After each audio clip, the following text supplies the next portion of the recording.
I was wondering, I was like, welcome everyone to Dawson's Park. We are here with a beautiful day for a beautiful game between the Clemson Tigers and the Florida A&M Rattlers.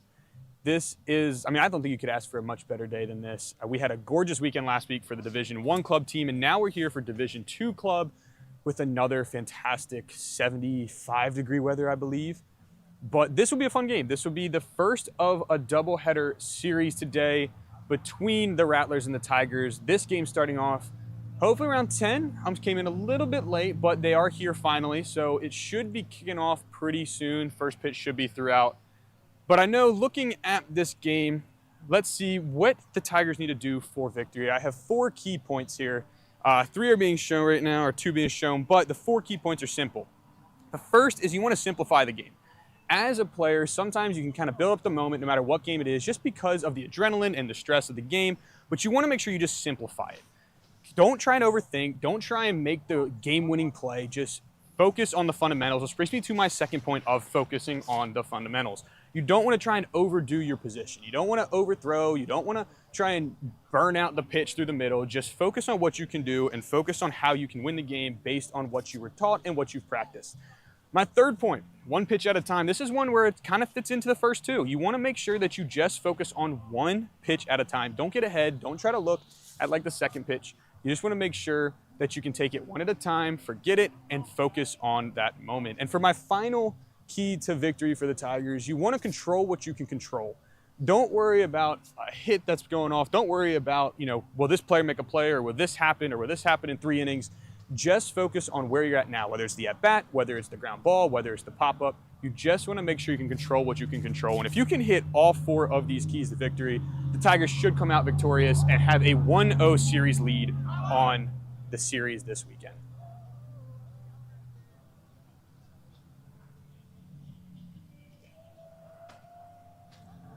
But obviously, this was not their first game of the series, or of the season even.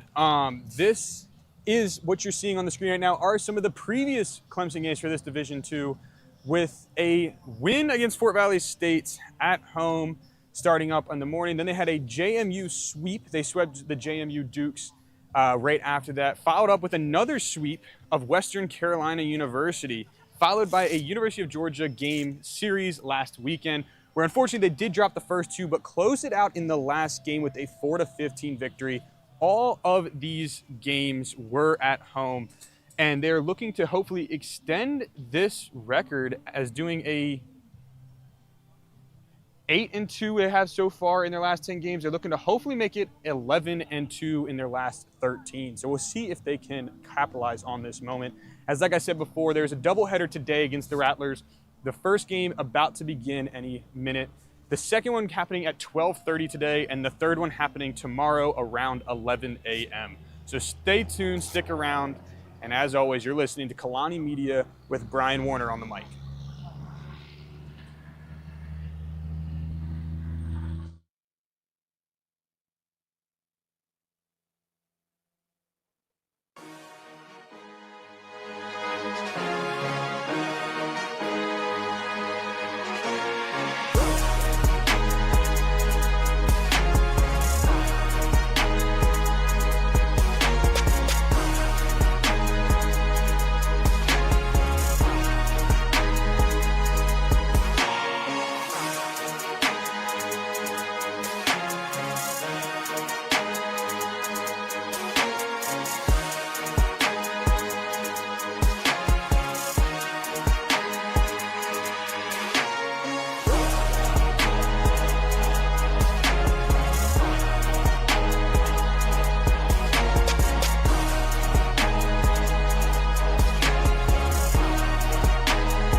All right, and we are back live. Kendall Gandy on the mound for the Tigers as he faces the first batter of the inning to start off this series.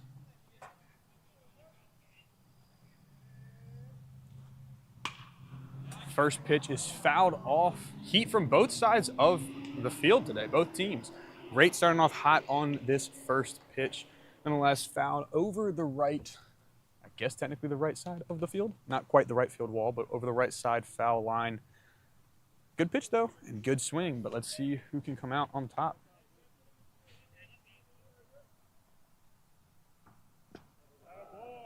Gandy's pitch slightly outside and a little bit low, but looked like a decent fastball straight down the middle.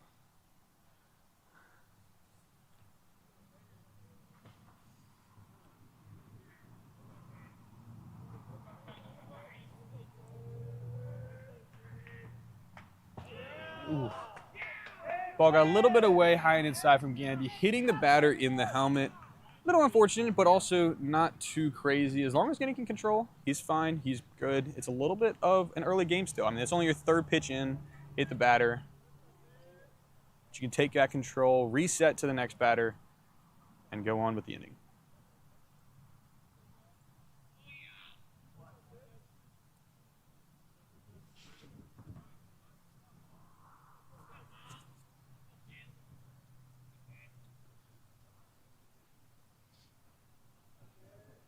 All right, so runner on first. Gandy's back on the mound for the second batter.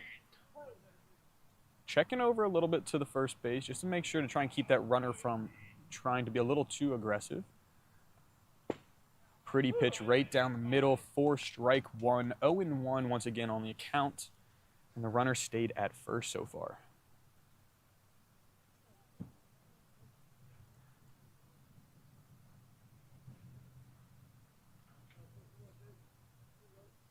Gandy checking the runner at first. Not pretty decent sized lead. Not really too big or too far. Ball got a little high. Even the count at 1-1.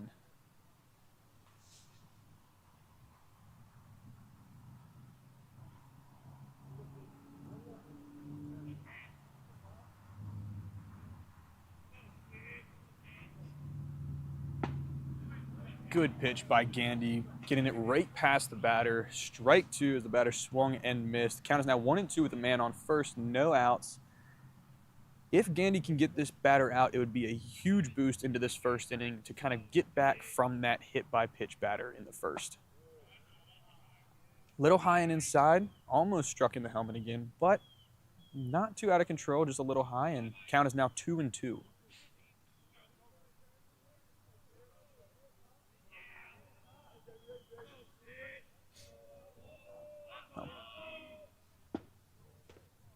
Another pitch pretty close inside, grazing the batter's hip, but did not hit him. Sitting now at a full count with the runner on first. Gandy just needs to calm down a little bit. He's doing okay. It's first inning. A little bit of jitters probably coming into the first game of the series, but just calm down, take a breath. Don't worry about the runner, and just pitch your game. Batter calls timeout. Ump awards batter the timeout, and they're back in the batter's box to face this full count.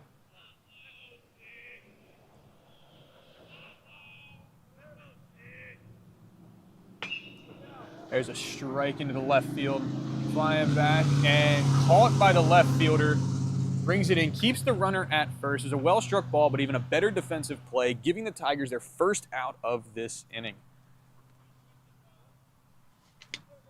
I mean, it was a beautiful pitch, but even a really good swing, piece of contact. But the left fielder made a really good play, caught the ball, brought it in to keep that runner at first and keep the game at 0-0 and give the Tigers their first out of the inning.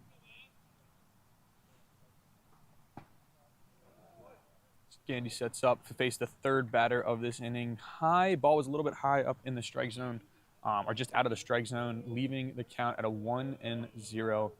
Checks the runner at first. Runner at first doesn't really have too big of a lead. Probably won't go, but what a gorgeous pitch by Gandy to get that straight through the strike zone for a strike one to make the count 1-1. This can be a pivotal at bat right now. I mean, this is one that Gandy has to just be able to stay calm, get through this bat, and you'll be good. And right now, he is looking phenomenal going through 1-2, fighting back from that 1-0 deficit. Now taking control of this at bat with a runner on first and a runner at the plate right now for batting and the 1 out. So you could possibly get into a double play here maybe if he puts it in contact and the batter makes contact, but that is fouled off to the left. Into the woods, actually.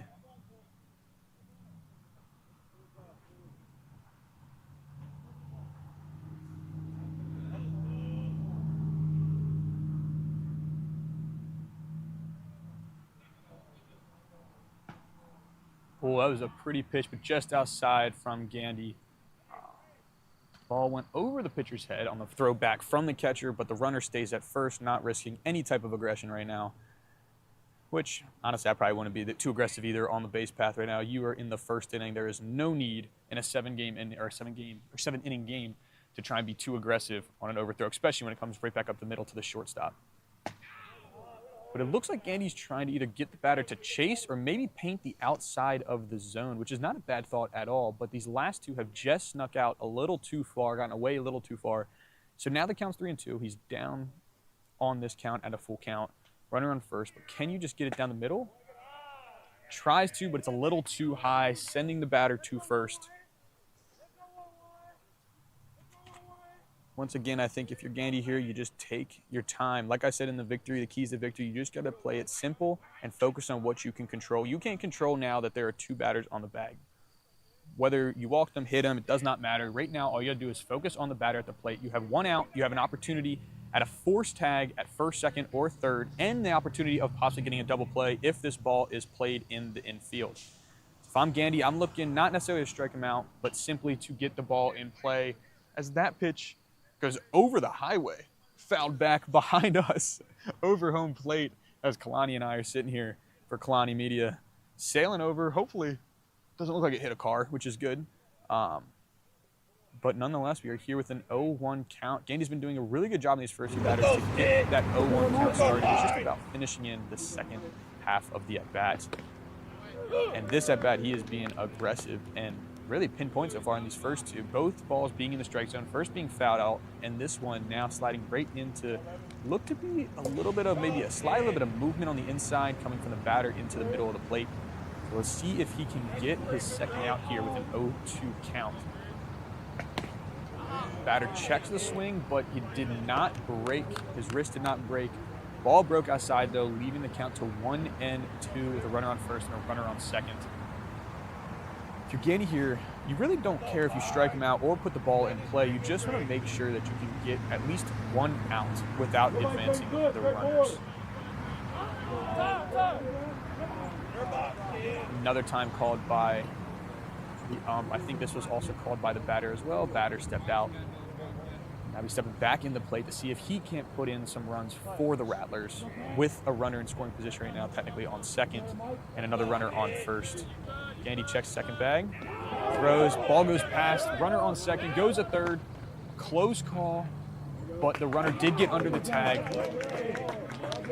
and both runners advanced. Now you have 2 runners in scoring position. Just looks like Gandy maybe held on to that ball a little bit more. Maybe it slipped out of his hand. I don't know exactly, but it kind of fell out of his hand, went out to the outside. Catcher could not get it in time. Ball goes past. Both runners advance. You've lost the ability for a force out, but maybe if you're Clemson here, you bring in the first base, maybe third base, just to try and get a runner at home. But at the same time, you don't want to be too aggressive. Just get 1 out right now. And Gandy does a phenomenal job with that pitch, getting it past the batter for 2 outs. Now, once again, you have I believe it was the 5th batter of this inning going through. The pitch, though, from Gandy was really, really nice. Breezed it right by. But if you're Gandy here, you're just looking to get this batter out. Don't focus on the guy on third. Don't focus on the guy on second. Focus on getting the batter at the plate out because you're at 2 outs. You just need a third to get out of the inning. First pitch looked good, but slightly low, right below the knees of the batter. Ball 1.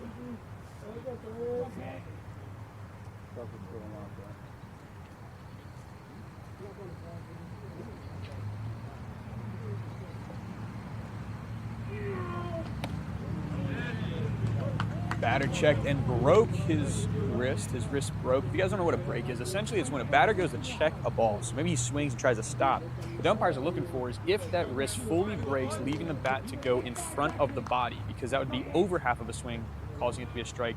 The batter did at that time and left the count 1-1. This one gets away from Gandy on the inside, hitting the wrist of the batter, sending him to first. Ump gets a new ball to Gandy. Gandy seems a little shaken right now, not too bad. That ball just kind of got inside, hit right onto the wrist of the batter, leaving him to get first. But if I'm Gandy, I know I've been saying this a lot. It's going to be a broken record. You're probably going to hear it through the rest of the game, but I think it's simply don't stress. You're in the first inning. You have 7 more innings to go, including the advantage of being in the bottom of the inning to score at least 1 run, to score whatever runs you need. If you're Gandy here, you just want to make sure I'm getting it out. And luckily, while it isn't great to have bases loaded, you do have 2 outs, meaning that any ball or any base can be tagged as a force out to end this inning, and that's all you really need. I don't think Gandy's looking to get a force out. I think he's looking to get a strikeout here as he sends a first pitch for a strike. Kind of on the outside of the corner. It was actually a really pretty pitch that broke outside into the lower bottom right corner, at least right from my angle. And batter swung, missed, leaving the count 0-1.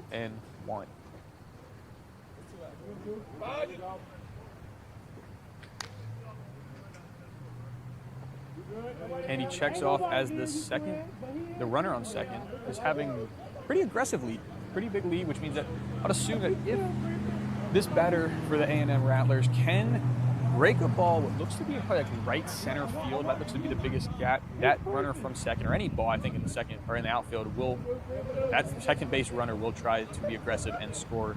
This is what I'm getting from his leadoff. Ball a little outside for a 1-1 count.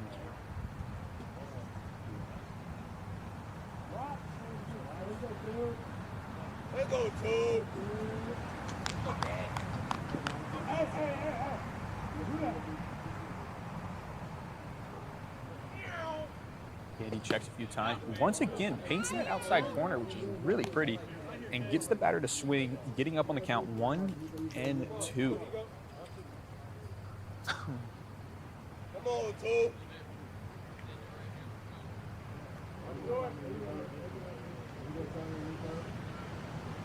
There we go. A pretty pitch to paint the bottom to strike out this batter and get out of a jam. Gandy may have had a little bit of just trying to calm down, get in there, but he did a phenomenal job at ending this inning, striking out the batter on the 4th pitch and sending the Tigers into the dugout without giving up a run. It is 0-0 going into the bottom of the 1st, and the Tigers will be up to bat shortly.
are back into the bottom of the first, starting off with Jace Coleman batting for the Tigers as the pitcher lines up. It's a pretty good fastball right on that outside of the plate. Jace facing a 0-1 situation already. These pitchers have been really good so far in these first few. I mean, I know it's only been one pitch for Florida A&M, but even Clemson, Gandy, who would be able to get up in the count 0-1. But Coleman hits a chopper to third. The throw is off, but Coleman goes to second. He's looking, no one is at the bag right now on that overthrow. As he rounds to look at third, A&M is able to get the ball into the shortstop, and Coleman starts off with a double off the second pitch. Phenomenal piece of contact and a well-done job by running it out. So many people do not run this play out, and I remember watching the Orioles like a few days ago, and there was a play by Gunnar Henderson where he hit this like chopper, and the shortstop, I believe, had gotten it, had bobbled it, and just missed the opportunity. And if Gunnar had run it out, he didn't run it out that time, but if Henderson had run it out, he would have made that bag. Coleman, which is why I bring up this moment, Coleman running through that bag not only secured the first base because of the errant throw and the missed pick, but he also ended up getting a double out of it, already putting the runner, or the Clemson Tigers, or giving the Clemson Tigers a runner in scoring position at second. But as we say this, Daniel Scarth is up to bat for the Tigers, hopefully trying to get Coleman into home to give the Tigers an early 1-0 lead. Takes the first pitch for a 1-0 lead in the count right now. Ooh. Daniel Scarth takes one off the back shoulder blade. Actually, it's probably right below it onto the rib cage. Looks like he's a little bit in pain, kind of kneeling over. Hopefully, he'll be okay. That one you heard from all the way back here. He kind of down on first. Catcher is out, getting a timeout for the pitcher, as Scarth is still dealing with some pain over there. Trying to figure out if he'll run it out. Hopefully he'll be okay. I feel like it's got to be kind of a record for how many hit by pitches so far. Just unfortunate. I don't know if it's just the pitchers are a little bit too out of control, kind of got nerves going through, or maybe it's just a unlucky day. You know, maybe I shouldn't be playing the lottery today, but or maybe I should. Who knows? Maybe you count it as luck. But the first pitch to Lawson Ivy is fouled off with an 0-1 count, runner on first and second. It doesn't look like the Tigers are going to be too aggressive right now, which is a good call, being it's the bottom of the first, obviously, as the runners have a comfortable lead. But it also looks like A&M isn't really bringing anyone into second to check. Now it seems like the second baseman's kind of strolling over to second base. Pitcher takes a look back at second, fires a pitch right down the middle, evening the count, taking an 0-2 lead on the count to Lawson.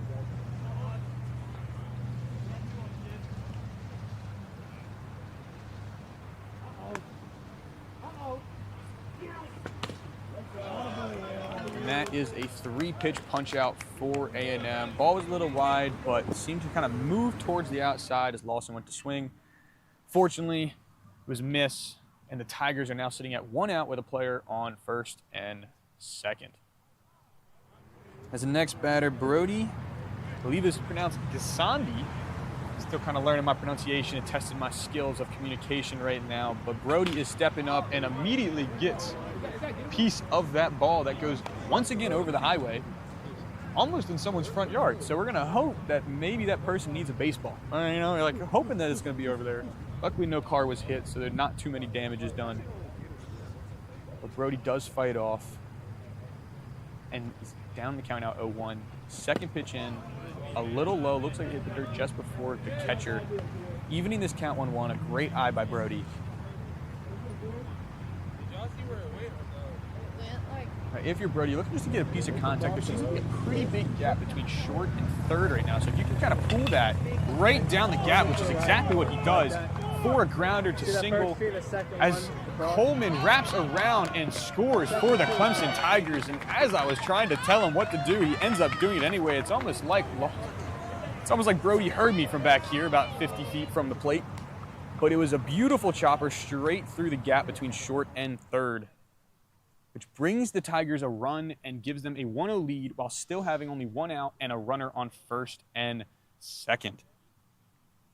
Now, as Michael Moran, I apologize if I'm butchering any of these names, but as Michael Moran steps up to the plate, lefty will look to try and pad this lead very early in the game to get the Tigers out to a fast start.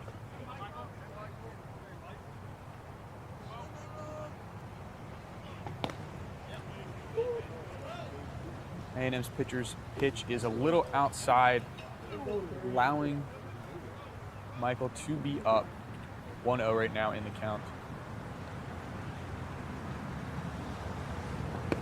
Michael swings. It was a pitch inside, swung anyway, but once again, I'm looking at this. It seems to be a bigger gap right now, probably between second and first, the second and first baseman rather than the shortstop and third, but either one, it seems like the middle infield is pinching in. As the ball goes past the catcher, hits the dirt, bounces all the way back out to practically shortstop as the ball rolls and hits the backstop and goes all the way back into the infield, sending both runners to one base ahead, putting both runners from first and second to second and third, and putting them both in scoring position. The catcher gives the pitcher a new baseball for the Florida A&M Rattlers. Like I was saying, it seemed as if the middle infield was pinching in, so if Michael could try and hit one through the gap, but now with runners at second and third, they're going to pinch all of the, or at least scoot all of the infielders in, especially the shortstop, who seems to be almost at the grass, to try and possibly get a tag play or a tag out at home. That pitch evens the count at 2-2 for Michael. Michael swings and fouls off a beautiful pitch on the inside. And there's got to be an extra bounce on this backstop because, I mean, every single ball that is hitting the backstop is going back into the infield, practically to the pitcher or shortstop. So I don't know if they, like, juiced the backstop or maybe it was just laws of physics that I don't know as a communication student, but it is bouncing way off the backstop out here. As Michael faces a 2-2 count with runners in scoring position on second and third, the pitcher winds up, throws it down the middle, and he gets a piece of that one into the left field. One runner in for the Tigers. The other one stopped at third as the shortstop for A&M cuts off the pitch. Good piece of hitting by Michael. Two batters in a row have hit a ball right either over the shortstop or right between that shortstop and third baseman into the left fielder. And now the Tigers, the one out, has a runner at first and third. Do you look to possibly be aggressive and send that runner from first to maybe get the catcher to throw the ball or not? As Aiden Baxter, the freshman from Fairfax Station, Virginia, steps up to the plate. And the Tigers take a 2-0 lead in this bottom of the first.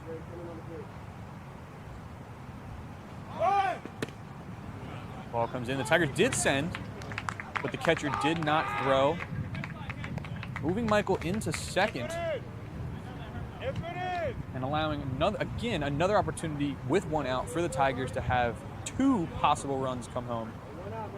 We're just looking at Aiden can get a piece of contact.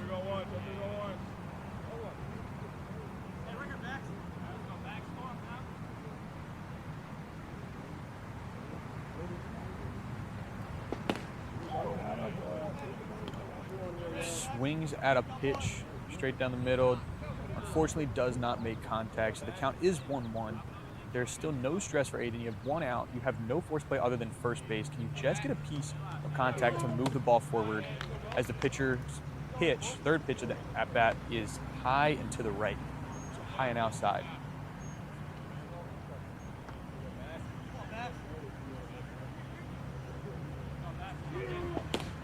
Another pretty pitch down the middle. Unfortunately, Aiden could not get to it, causing a strikeout. Now, with Clemson having two outs, runner on second and third, there's really no stress, but if you could get these two runners in, it would be phenomenal. So we're going to see if Will Bertine, if I'm pronouncing that correctly, can get a piece of contact, send it through. Seems like this fastball. Oh, man. And from third, runner steals. Unfortunately, he is called out. A little bit of an aggressive play by Brody and by Clemson, but nonetheless tries to steal as the ball is going back. Maybe saw something a little lackadaisical about the catcher's throw, and Brody takes off, dives in, thought he got under the bag, but catcher making a phenomenal play as well as the pitcher just to get that tag down. You know, usually I'm not a big fan of aggression early in games, but that one I was excited about. I've usually seen those in plays a few times where that ball comes out and, you know, you catch the catcher or the pitcher kind of being a little lackadaisical, throwing the ball is like a lob back to the pitcher, and Brody saw it. Fortunately, maybe just a half second too late in his jump to not get under the tag, but nonetheless, a great aggressive play by Clemson.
As we start back up in the top of the second, Kendall Gandy with a beautiful, look to be either slider breaking ball, a little bit of movement starting from the inside of the plate to the outside of the plate, jumping up 0-1 in this count.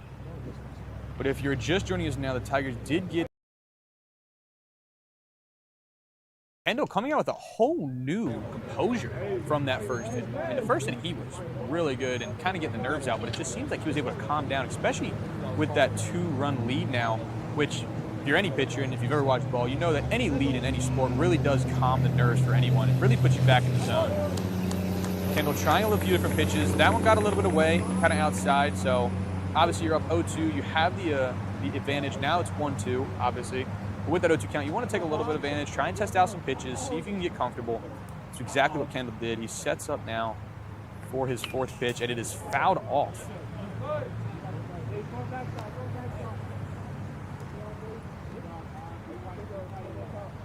And now that I finally got my Game Changer app working, for those of you at home that I've been looking, I can finally figure out these rosters for the A&M. I felt awful that I haven't been able to use names. But Carter Rooms is up to bat, I believe, number 5, as he is fighting hard on this at-bat. Really good fight from Carter. Fouls it off, hits the backstop, ball drops immediately. The count is still 1-2 as we go into the 6th pitch.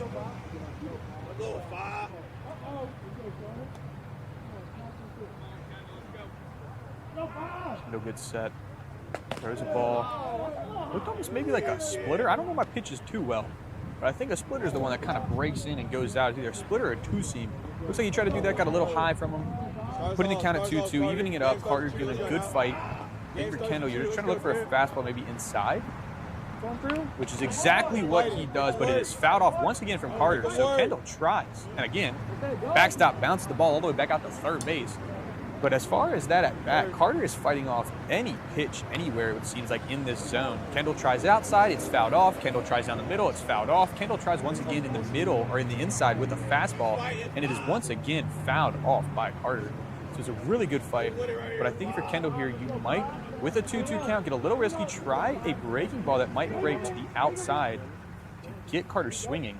I think is what he tries, but it goes a little too wide for him. So now this batter, Carter, who was put in a position of a 1-2 count, started off 0-1, then it went 1-2 after 3 pitches. Really good fight by Carter. If you're Kendall, I think you're just trying to put the ball down the middle. He's going to probably hit it. If he does, that's no worries. Let your defense work, do the plays. But you want to get like a fastball that maybe might be high in the zone to try and get that grounder. And as he pitches a fastball straight down the middle, Carter fights it off once again, extending this at bat. I've lost a little bit of count, but I think it's around 8 pitches now.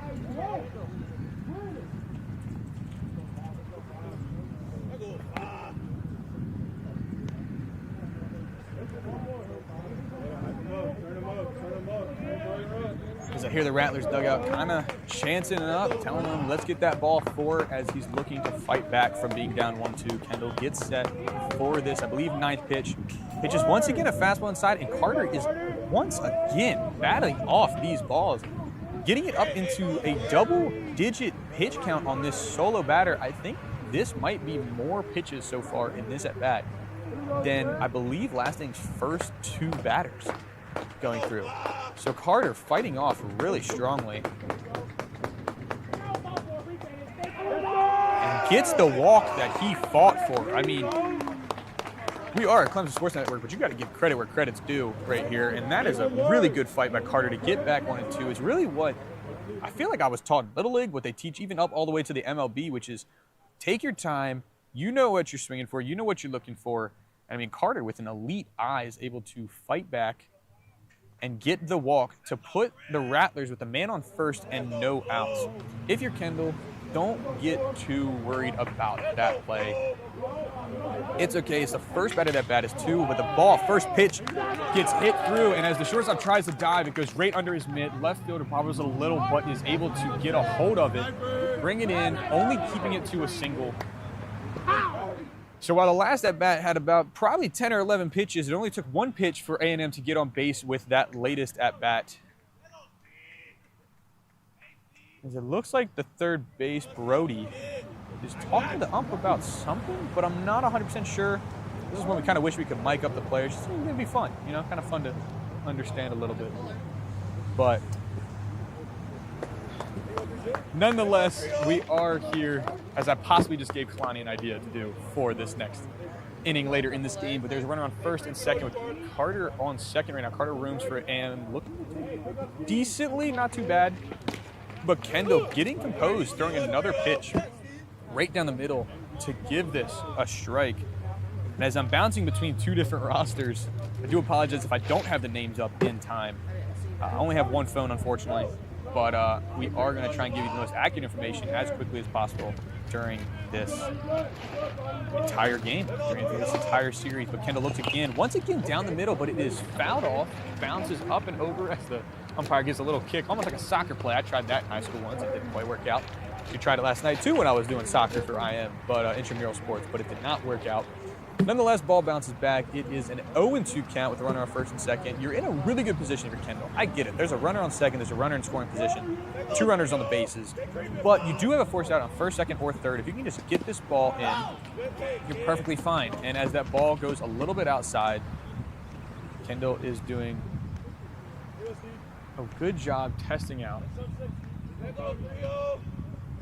Just probably trying to get comfortable with those breaking balls, those off-speed pitches, because right now with a 2-0 lead, and yes, it is first and second on the bases, but just being able to try and test out those, the ball is fought off once again by the A&M batter who, if my phone will load, I can tell you who his name is.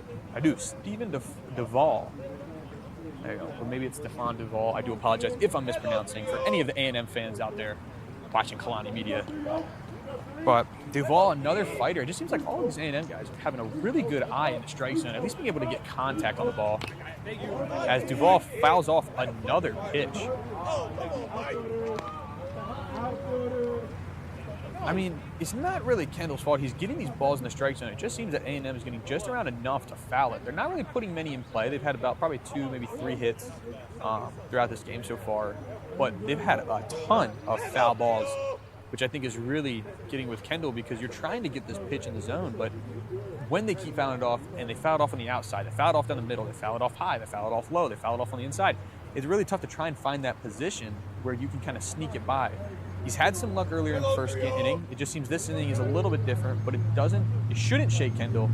I think Kendall will be just fine if he just continues to pitch his game. Don't try to do anything extra, but remember those keys to victory. Be simple. Focus on the simple. As Duvall fouls off once again, another ball. One of these I might be able to catch. That one I did not attempt, but that one was catchable. It did not go on the highway. As the highway traffic does pick up, but we are not a highway patrol team. We are a sports broadcasting team. So let's focus back on the game. As it's a 1-2 count to Duvall, Kendall's checking the runner at second, who doesn't have too big of a lead, is leaning more back to second as he scoots up. And there's Kendall's pitch to get Duvall out. It was a beautiful, what looked to be a breaking ball to the right. I say break anyway because the ball moves. It's just what it is. Maybe I'm just a casual fan. But really good pitch, right up and high in the strike zone to get Duvall swinging and bring the Tigers with 1 out. And while it may not seem pivotal because you do need 3 outs, having that 1 out should calm down Kendall a lot more because now you can get a double play with just 1 pitch and end the inning without giving up a run. As he throws another ball, it's a little bit high and away to the second baseman for A&M. My phone loads once again to try and get this. I believe it's Andres Masonet. I hope I'm pronouncing that right. I'm sorry if I'm butchering your name. But we are here with the second pitch. Another one low and away, 0-2, as Andres kind of shakes the head. I guess he wanted to really hit, and that ball kind of went out a little bit. But as he steps back into the plate, getting ready, Kendall steps on the mound. Looking to hopefully get a ball in the zone.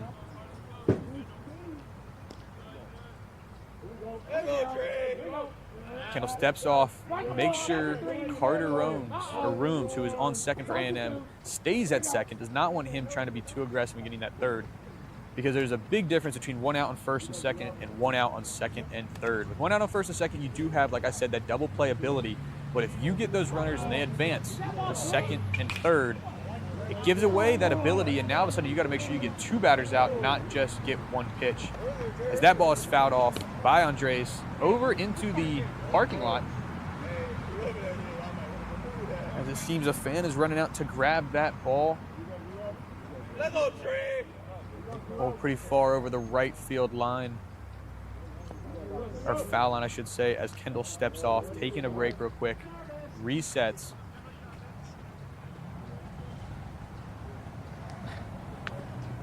Still have a runner on first, runner on second for A&M. Kendall looking. Second baseman for Clemson is kind of sneaking in. Oh, there is a shot to deep center field. The center fielder looks back, tracking it. What a catch. Carter is running from third. They're bringing it in. Cutoff man gets it at short and stops it right there. Runners for A&M now at first and third. That shot was deep into the center field, kind of faded into center right as it kind of hit away behind our tent as we were looking up. Gorgeous hit, but it ended up being a great play by the center fielder to bring 2 outs for Clemson now. Now, once again, this might seem like a pretty, bad scenario. Oh, you have a runner at third, but I mean, having that runner on first and not advancing him gives the Tigers 2 opportunities in the field of play to get an out. That's first base and second base, but it also gives them an opportunity of getting a third type of out, which is a strikeout. Kendall can keep doing what he's doing, which is just put the ball in the zone. You've had obviously some bad luck, or at least not necessarily bad luck, but batters have been able to foul off these balls over and over, especially with Carter's first at bat being over 10 pitches. So Kendall just needs to focus on getting that ball in the zone. The first one's a little low. Runner is held at first, does not go for A&M. You do have to wonder, I don't know exactly who the Steelers are, who the runners are on A&M's team, but maybe if the coach feels comfortable enough, they might send the runner on first base, even with 2 outs. It's probably not the smartest idea, but they may very well do it, which they attempted to do there to maybe try and get Clemson to try and force an out at second. But that ball was fouled off by A&M, who, if I'm looking right, I believe is, looking down for the numbers on my screen, I mean, I'm not seeing number 6, so unfortunately I can't name him right off the bat right now. No pun intended. But he did foul it off, leaving the count 1-1. Runner on first, runner on third. And Kendall, who was composed after that pitch, puts it right down the middle. 1 and 2 count, 2 outs, first and third. Can Kendall just get one more right down the middle, get A&M out without a run, and get the Tigers into the bottom of the second, still keeping a 2-0 lead. We'll see if Kendall gets set here for the pitch, throws it down the middle, and it is fouled off once again as A&M tries to send their first base runner once again to second. Tries to get that run. I wouldn't be shocked if right after this, A&M might send him again. I don't know how they're going to be feeling about this. They want to get a little aggressive, try and jump out to a lead. It is Montrell Thomas who's at first, who they keep attempting to send to second, and he will be going once again. Clemson will hold it, but it does not matter. It is a strike 3 by Kendall. Great job, Kendall, fighting back just like last inning, as that pitch was a beautiful one to end it. A&M was trying to get a little aggressive, but it does protect as Kendall fights back and protects this 2-0 lead for Clemson as they head into the bottom of the second.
First pitch high. My name's Bo Sigler, you know, from Charleston, South Carolina. Who is batting for the Tigers, trying to get a runner on base. Even possibly add in a score here. Freshman and finance major, yeah. Had the lead. Will with a really good dodgeball move. Almost saw that move in the Matrix one time. Maybe he really did experience the Matrix. Ball kind of hit like in the chest, it's gonna shatter. Will gets set for the second pitch of the at-bat. Gets a nice piece of third base line. Pass it. Will rounds up the second. The coach is sending him. Outfielder still has not gotten the ball as Will gets in. Rounds, thinks about going to third. Shortstop gets the cutoff. And Will with a good piece of batting. He saw that ball come in the first pitch, dodged out of the way, and said, all right, you want to pitch it down the middle? I'll make you pay for paying it inside. And he gets that hit down the third base line. Almost got trapped in the corner. As Clemson now has a runner in scoring position at second base, bottom of the second. 2 just seems like the magical number.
Hey, back up. Right. John, by the way. Sorry for the delay, folks. Miles, right? If you did not hear or did not watch that last at bat, that was, I'm going to Appreciate positive that. this is the worst, not the worst name, but this is the toughest name for me to pronounce right now. And that is Ryan, and I believe it's Statkowitz, maybe? I do apologize if I'm mispronouncing that name. That was the junior from Bridgewater, Maine. He did strike out right now. But if it is tough to hear me right now, that is because Bowen Stickler is our first player ever in Kalani media history to be mic'd up during the game. So if you're hearing live things as I'm talking, that is because we have him mic'd as he goes into this at-bat.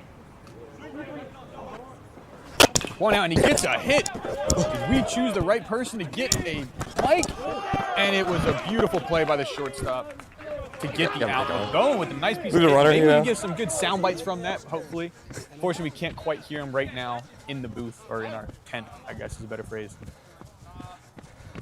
But at least we got a good piece of hit from Bowen, because he had that. It's unfortunate.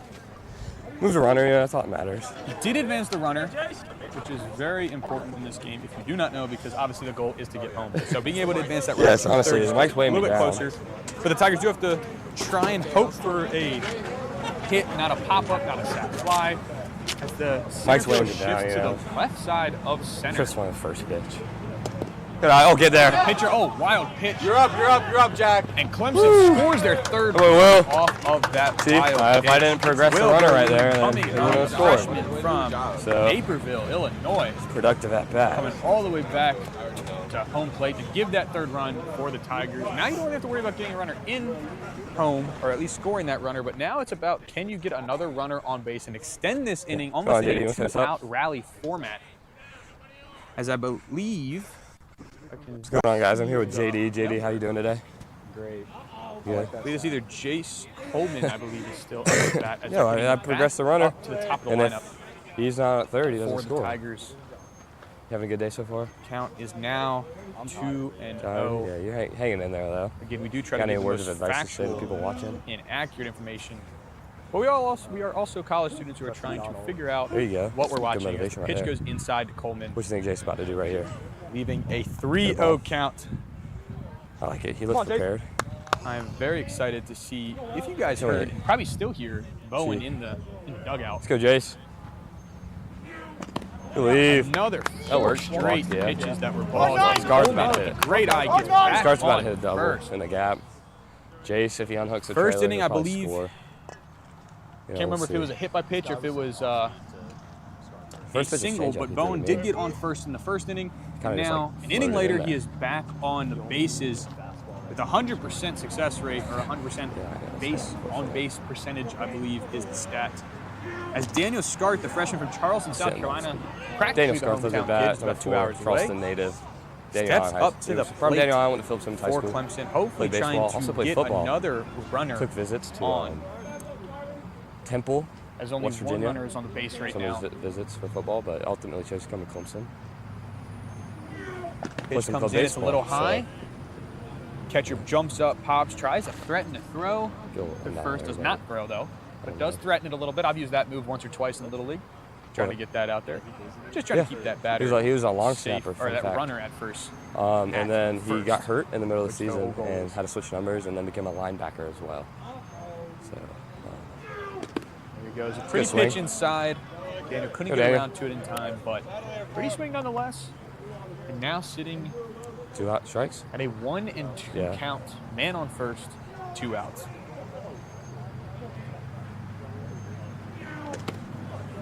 Another pretty pitch by A&M's pitcher. Right on the outside of the plate. Daniel does swing, unfortunately You go, Scar. does miss, and the Tigers will be retired 2-2-0-4. for this inning, but they still were able to get a run in. And now we head into the top of the third. Tigers lead 3-0 above the Rattlers. Should we get that mic back?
if I am trying out a little bit.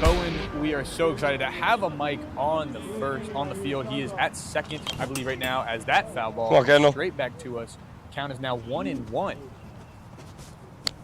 for the A&M batter at the plate. If I can pull up my game changer real quick, I can find out his name, be able to give him.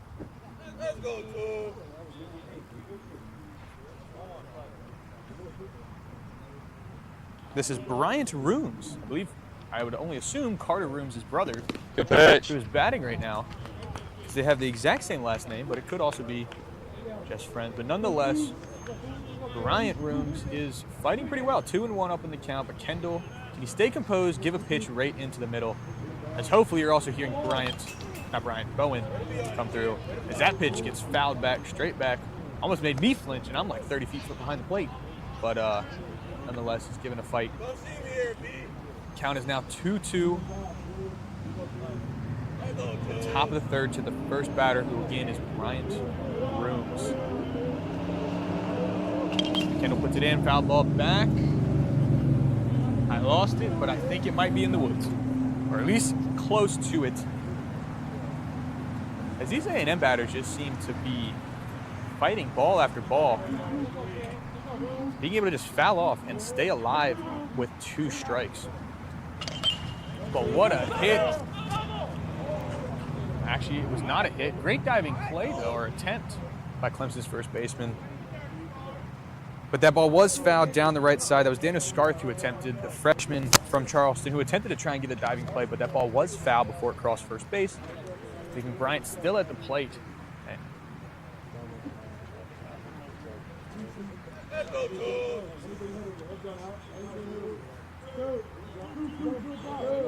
Here comes Kendall.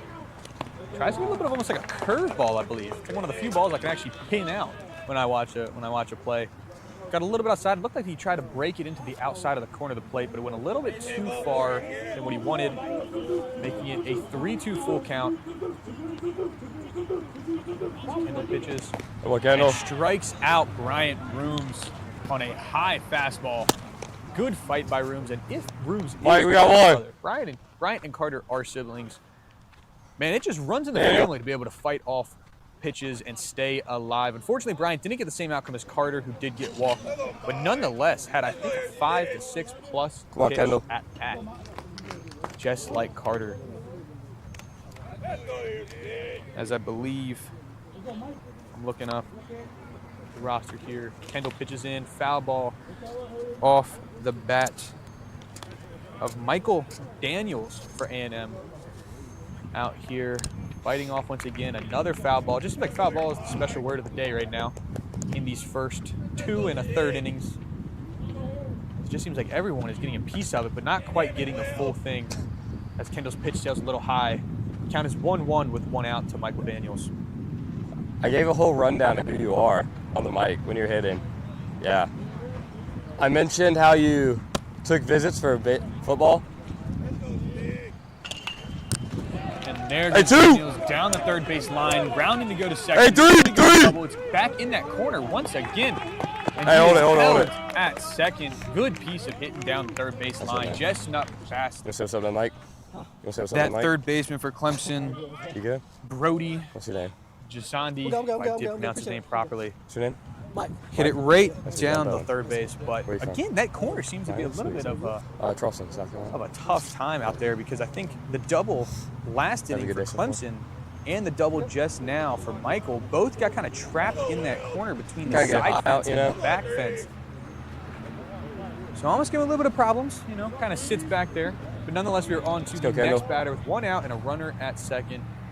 A&M will look to try and get this runner into scoring position, but Kendall, who has not really been a stranger to these situations with runners in scoring position, has been able to get out of the last 2 jams in the last 2 innings while having only 1 out or less with a runner in scoring position.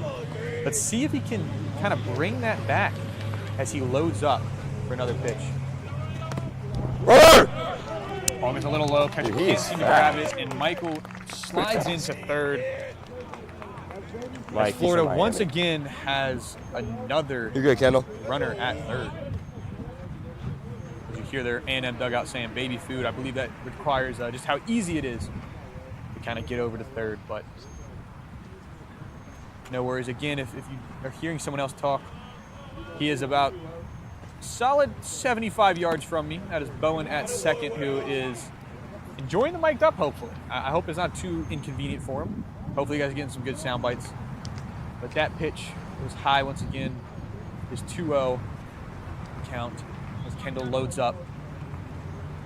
See if he can't get a strike. And there is a nice solid piece of hitting, but that one, once again, is into the highway. So the highway now has 3 balls. Go that way. The count sits at 2-1 with 1 out. Let's go 3-3.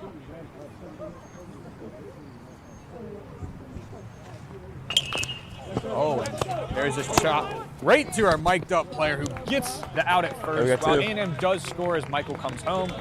Bowen, who is, once again, like we said, mic'd up, was able to get that. We got two. Make plays on the mic, you know. Straight to the first baseman, Daniel Scarth. For the second out of the inning. You know, I had to now Kendall can kind of take a breath. He's okay. He's doing okay. I should have. Settle down. You'll be able to go. It's only 3-1. Kendall. Gave up one run. Oh well. Move on to the next pitch. Like we said, focus on one pitch at a time and focus on the fundamentals. Control what you can control. And it looks like Kendall's doing that as the ball goes straight up as a pop-up. Shortstop is moving in. I believe it's Jason Coleman. Coleman catches it on his left side to retire the last A&M. Not really much action here. I was really trying to talk to some people on the mic. Clemson, Kendall was able to get that pop-up going, get it up where Coleman could catch it right behind the pitcher's mound. And Clemson will be moving into the bottom of the third inning, still having a 3-1 lead over the Rattlers. You know it. Dude, I only got to talk to one guy.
Trying to figure out his number so I can find out his name, because unfortunately we do not have an announcer here.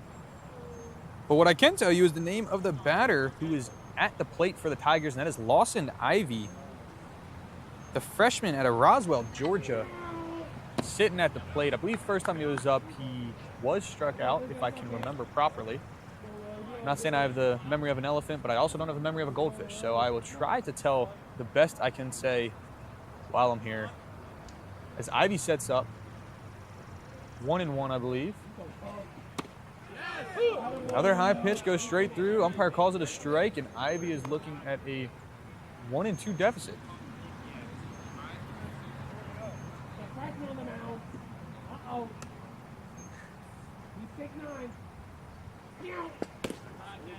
Tries to paint that outside corner with a fastball. Little outside. Pitcher for A&M does kind of pat his chest, saying, yeah, that's on me. Kind of slipped out of the hand maybe kind of going a little too low. But it evens the count for 2-2 for Ivy. Let's see if Ivy can get on base. Oh, and he hits a nice strike down the third base line. Once again in that corner. As he rounds to go to second, the left fielder gets the ball in, and Ivy is into second standing as he claps and celebrates that double, which is a gorgeous hit. I mean, it just seems like that third base line is kind of getting a really good feel down there. Hitting it straight down to that corner. And that corner, I mean, we got to find some type of nickname for that corner down there, because it just seems to trap every ball and kind of get it stuck. But nonetheless, Ivy starts off the inning with a double. Tigers look to capitalize on this once again as the freshman Brody Jazandi, maybe I've said this different every single time, but Brody is up to bat for the Tigers as they send in a pinch runner. Caleb Evans coming in for Lawson Ivy at second base. Maybe trying to get possibly a little bit more speed. I mean, I'm not trying to say anything about Ivy, but I don't know who runs what. I don't know exactly what Clemson is thinking, but obviously I trust their judgment, as they are, if you do not know, player-led. This club team is very impressive, very mature of these players, especially that many of them are freshmen and sophomores. So to be able to have the composure to not only, the composure and the wit to not only go between player, like playing and coaching, but to be able to actually do it well and do it efficiently is very impressive, as they do choose to pinch run Lawson Ivy, or at least pinch run Caleb Evans for Lawson Ivy, as Brody faces a 1-1 count. Ball gets behind the catcher, hits the dirt, bounces up. Caleb Evans is now looking 90 feet from home to hopefully extend this lead to 3 runs for the Tigers.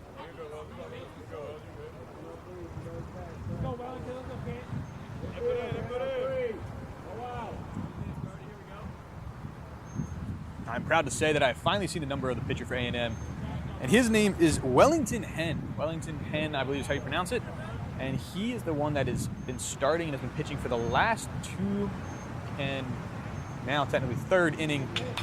What a strike by Brody. It is going deep, but it is caught by the left fielder. As he tries to get into the shortstop, Caleb comes running home, sprinting. Oh, excuse me, he missed the catch. It was a little bit of a decent burn down here. Oh, I was right, okay. Never mind.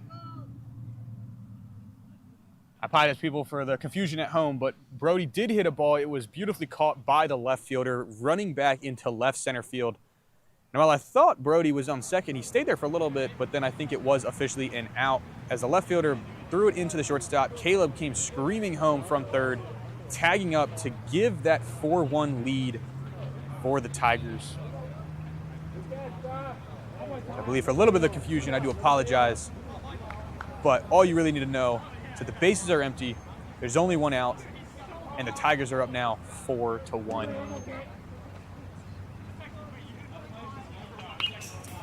As we look at Michael Moran, another freshman out of Atlanta, Georgia, fouling off the first pitch, leaving the count at 0-1.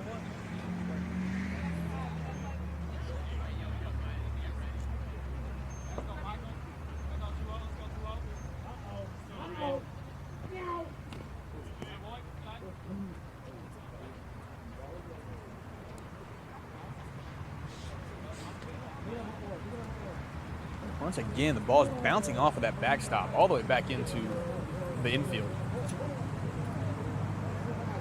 I almost wonder if they put trampolines behind this backstop, because it is just bouncing all the way back out.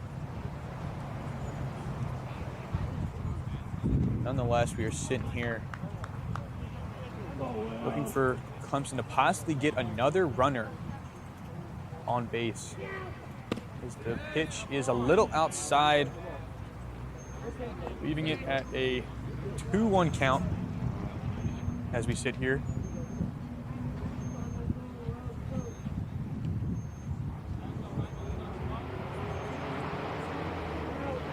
Another ball outside, giving it to 3-1. As Michael looks a little comfortable, but Wellington seems to be trying to paint that outside. I don't think he's losing control of the ball. I think he's just trying to paint that outside, which has worked well when he gets it there, but it just hasn't seemed to sneak in. Just outside the last 2 pitches, as he attempts now a high and outside pitch, but it is not in the strike zone, leading to a 4th ball and a walk for Michael, who now sits on first for the Tigers. 1 out, man on first. As we have Aiden Baxter, the freshman from Fairfax Station, coming up to bat, hopefully extending this inning once again, even though there is only 1 out, but hopefully not getting into a double play, as the pitch is inside and called a strike. Good pitch by Wellington. It just seems like he tries to paint that left side of the plate when there is a righty. When a righty is up to bat, it seems to fall in every time right in that left side. It's almost like a guide that he has of where he wants to aim, but when he has that lefty face, it just seems to get a little bit too outside. Nothing too bad. I mean, that is just what happens. It's, you don't quite have a guide to be able to pinpoint. But Aiden hits up a pop-up, goes to second, it is caught, but Michael is able to return to first before that pitch was Right before that, the second baseman threw it to first. So there are now 2 outs with Aiden being retired there, but Michael is still on first, hopefully. Looking to extend this inning is Will Burling, another freshman from Louisville, Kentucky. See if he can't get a hit out here and move Michael into scoring position. The ball is wide, goes back behind. Michael decides to take off for second and will get in standing up. Ball just went a little low. Catcher tried to backhand pick it up, just ended up getting kind of snuck through his glove in the dirt, leaving to a 1-0 count with a runner in scoring position for Will Burling and the Clemson Tigers.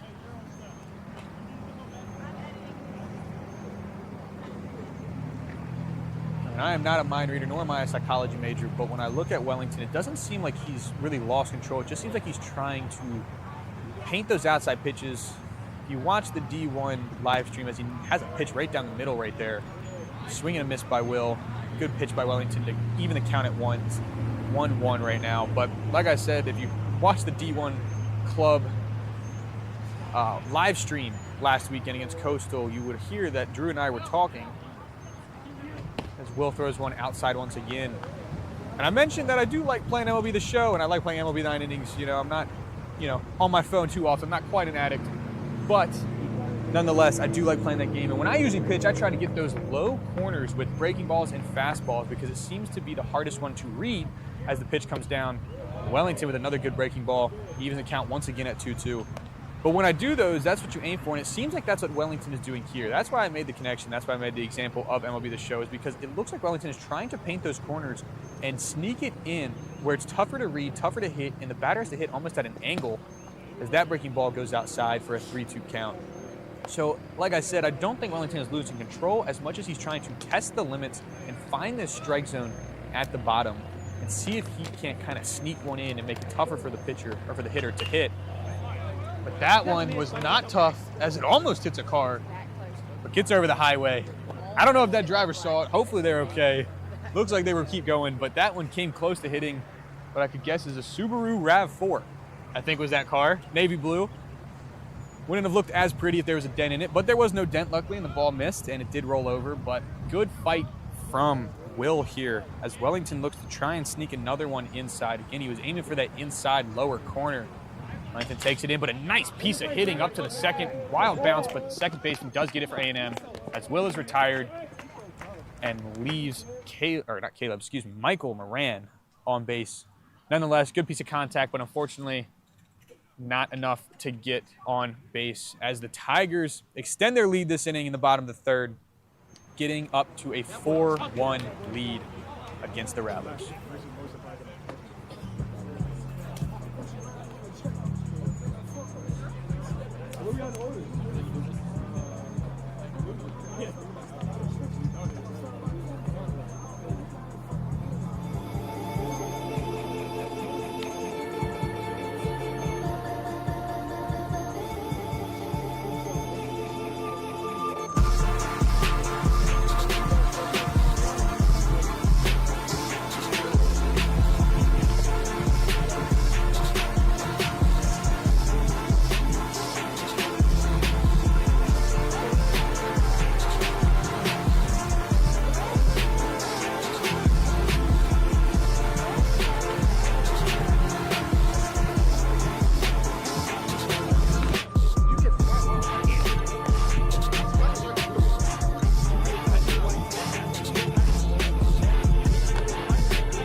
are in the top of the fourth. Losing track of my innings already. It's such a fun game to get into, but Carter Rooms, which we've talked about, had a long at bat last time, is back up to the plate as Kendall starts off with an 0-2 count. First one getting a little bit away from him. Trying to do that breaking ball, I think, once again on that bottom corner. It just broke a little too far, hit the backstop. And the second one is a little bit lower, so he's trying to find, very similar to Wellington, it seems like they're trying to find that lower strike zone. As that ball goes back, and another one that almost hit the highway. Luckily that white SUV did not come close. But I believe that is the 5th ball in the highway now. So kind of crazy. Hopefully people aren't getting too hit. Looks like the highway's not going to be too busy right now. Like I said, we are not a traffic control. We are a broadcast. As Kendall puts in a beautiful throw into the outside, making Carter chase, which is not something we saw a lot in the first at bat, as Carter was fouling off pitch after pitch. But nonetheless, Kendall gets back up to a 2-2 count. And makes him chase once again. Kendall said, "You may have had my number the first inning, but this inning I have yours." As Carter is retired and Kendall starts the inning off with 1 out, a strikeout at that to boost a little bit of confidence, compose him a little bit, bring back that composure, give him a good start to this top of the fourth.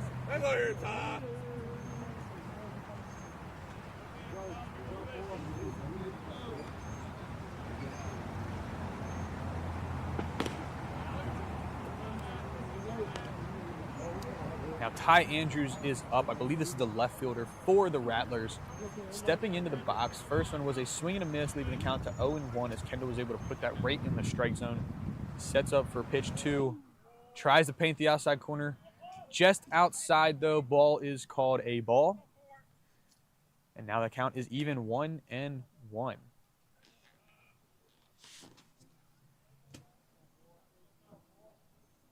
Another pretty pitch in the middle, but there's Bowen with a great defensive play. Got it right off the bounce and threw it to first. Daniel with the catch and out. We are now sitting at 2 outs. One of the more efficient innings so far for the Clemson Tigers. Hopefully that's not a broadcasting jinx because I'm not a professional just yet. So hopefully the jinx doesn't count for me. But nonetheless, it is a great start as Kendall is bouncing that ball up, seeming a lot more comfortable, a lot more composed right now at that mound. I mean, he's already looked pretty good the rest of this game, but right now he just seems to be in a whole different state. As Stefan Duval steps into the box. Last time he was up, he was also fighting off some pitches and then got on to first. I do not remember if it was a single or I think it was a hit that was a single, but Kendall just seems to have a whole new flow state right now, has a strike to start off the at-bat. 0-1. So I will now be adding on graphic changing as part of my job here as he makes Duval swing once again. 0-2 for Kendall.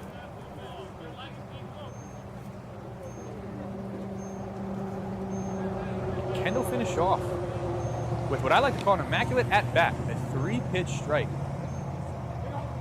Yes, he can. He gets Duval swinging with the low inside fastball. And the Tigers, with an emphatic fist bump, end this top of the fourth and move into the bottom of the fourth with a lead of 4-1. One of the best innings we've seen so far of Kendall this game. Being efficient, going 1, 2, 3 in the batters lineup for the A&M Rattlers. The Tigers would go in with a comfortable 3-run lead.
as his pitch is high to Ryan. And the way I'm going to say this, I'm going to say nickname for him is going to be called Statty because that's the first 5 letters of his name, which is S-T-A-T-I. I do not want to butcher his name.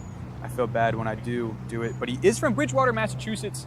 I know we have some viewers from Massachusetts. Shout out. I do apologize if I am not calling the last name correctly. I'm going to have to figure this out shortly so that I can properly give him a good call out. But Ryan with a solid swing. I mean, just a little bit behind. Wellington was able to squeeze that ball in the strike zone to him. But that count is 1-1. He had a good eye first time, good swing second time, and now he'll be looking to hopefully just get some contact. Seems like the infielders in the middle are giving a wide lane, especially at shortstop, for this hit. Nonetheless, Ryan with another good swing, ball a little high. Kind of struck it right by. Not mean to rhyme on that one, but I did anyway, so continue on. 1-2 count here. As Ryan has a fantastic eye as the ball goes outside and low. Again, Wellington, just like last inning, trying to paint that outside corner. And just like I observed last inning, I think it just seems that when there is a lefty batter on the plate, he just doesn't quite have the same guideline to find that corner zone. So when he's trying to aim, it just seems to be a little bit not as accurate and consistent. It's almost a little bit outside every time because he doesn't have that buffer of a player to kind of pinpoint the strike zone. But nonetheless, Ryan with a good fight off. Bounces right off the helmet of, I think, the catcher.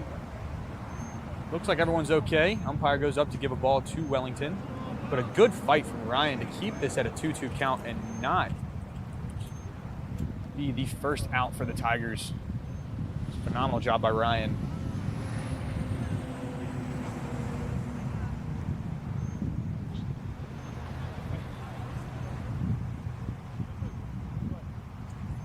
We sit at a 2-2 count.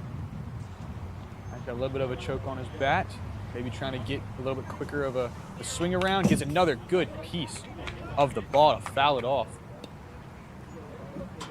Wellington kind of waves back at his catcher. Makes a nice little pick at the mound, though, for Wellington. He looks to see if he can kind of get back into the swing, get back into the pitch zone, see what he can do. Pitches another one, and there is Ryan once again fighting off that ball. Went so far back I couldn't even see it go in the woods, but I heard it hit the leaves, so it was another good piece of hitting. Ryan seems to slowly be getting this ball over and over. If he can get around just quick enough, he might be able to pull that right down third base line, as that was a fantastic eye by Ryan. Ryan being able to watch that come right into the inside, a little high, a little inside, to bring this to a full count. And we talk about Carter Rooms being able to fight off. Ryan is being able to fight and stay alive right now. Can he turn this into an on-base appearance? Unfortunately, he can't, but it was a good fight nonetheless by Ryan as the Tigers face their first out. And Bowen Stickler is coming up to home plate. Mic'd up last inning, not mic'd up this inning. Hopefully, possibly seeing him get a hit. He almost had a hit last time, kind of a chopper. I believe it was to short. That was the chopper. So hopefully, we'll see if he can't get on the mound, or on the bag, I should say. Another great piece of hitting. Pop up to the right. Oh, should have dove out there. It was pretty close to me. But nonetheless, it went back.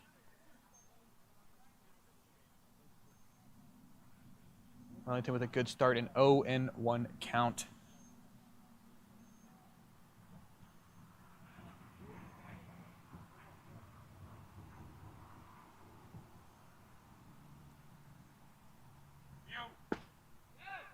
Good pitch on the outside by Wellington.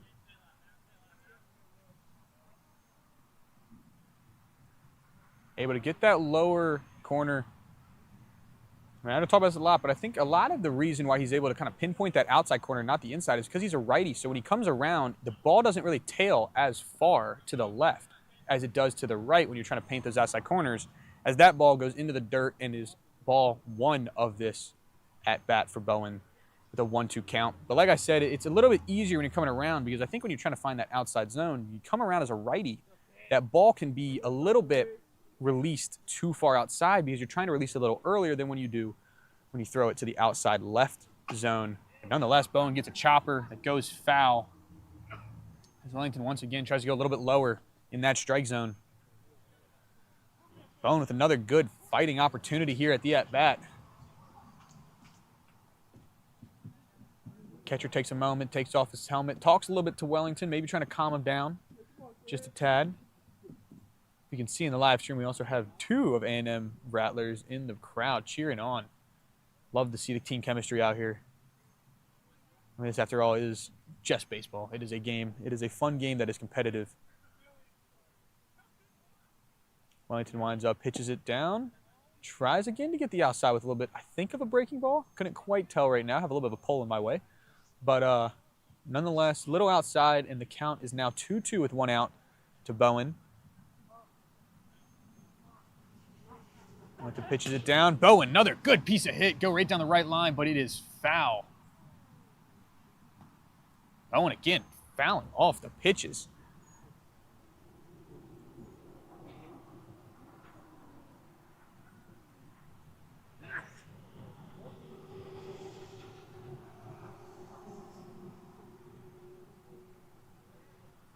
Bowen kind of waves off a pitch, but then there it is again. Bowen once again getting a piece of it. Oh, that ball went over the highway. Luckily, no car once again.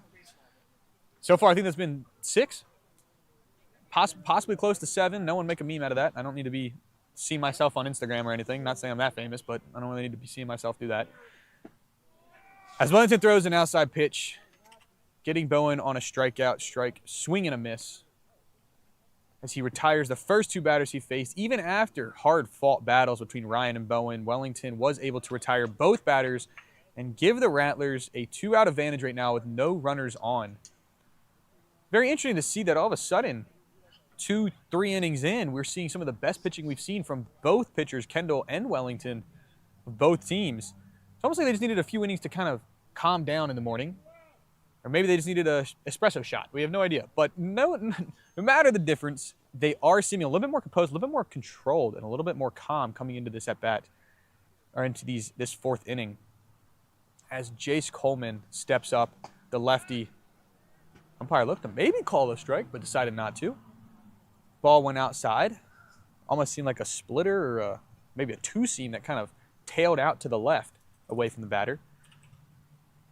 As Jace will be looking at a 1-0 count, and Wellington will be looking to try and even the count with this pitch as the center fielder is shifted into left field a little bit. Not too far. Wellington once again trying to find the outside high zone, but misses. It is now a 2-0 count for the Rattler on the mound.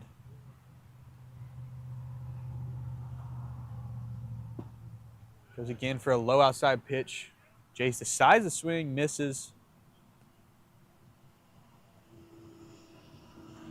Nonetheless, count is now 2-1. So still in the favor of Jace right now, but with 1 pitch could very easily switch momentum to Wellington, who has been looking pretty good in this inning.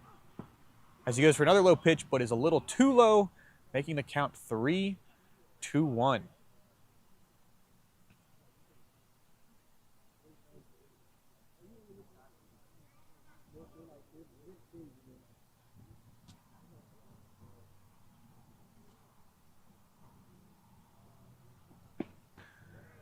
Again, Wellington painting that outside corner. Jace swings, barely tips it off the tip of the barrel.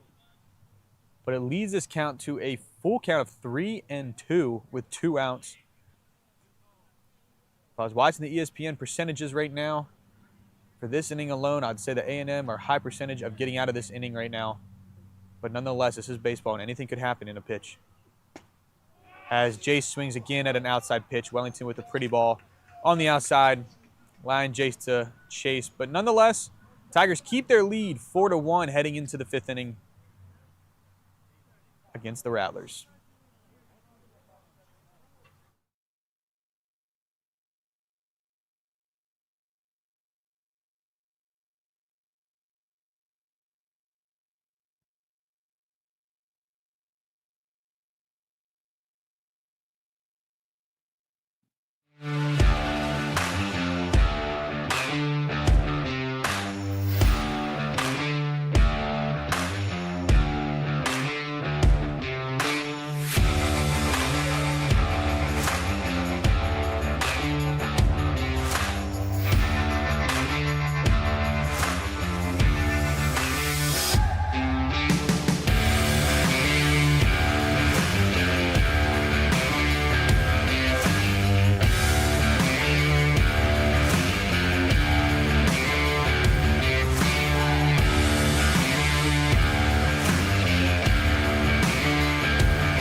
are back to the top of the 5th as we are heading in.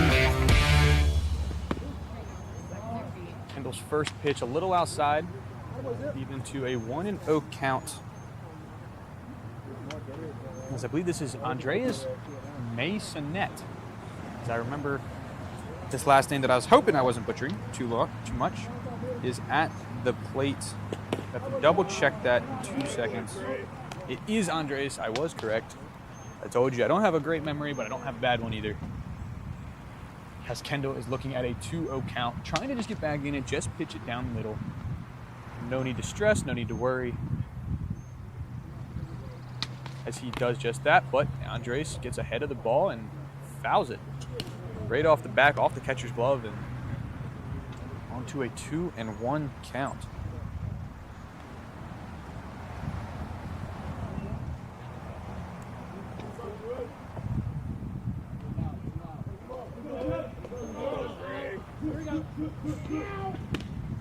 Another pretty pitch by Kendall, straight down the middle. Dre's just not quite make contact, swing and a miss. Kendall's fall back to even this count up to 2-2 for this at bat in the top of the 5th.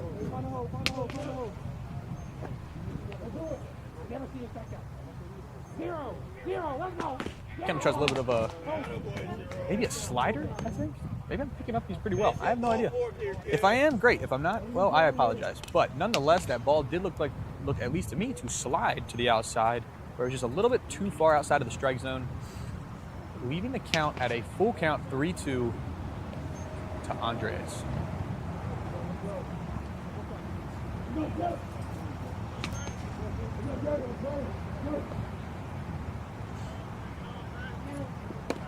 A beautiful pitch by Kendall as he waves his finger, kind of like Dikembe Mutombo. Waves it going, no, no, no, you can't just watch this ball and get your first. You better swing, because that pitch was beautifully painted right onto the outside corner. Andres was left watching it as the umpire signaled a strike. 1 out for the Tigers. Let's move into this 5th inning. And up to bat as I am loading my game changers. Trust me, I am trying to make this as easy as possible to find out these numbers. But as always, you got to make sure everything's on Wi-Fi. But nonetheless, Miles Green, number 6 for the Rattlers, is coming up to bat with 1 out in this 5th inning. Attempts a bunt, but pulls back the bat in time to leave it as a ball. This Kendall threw the ball a little bit low. Count is now 1-0.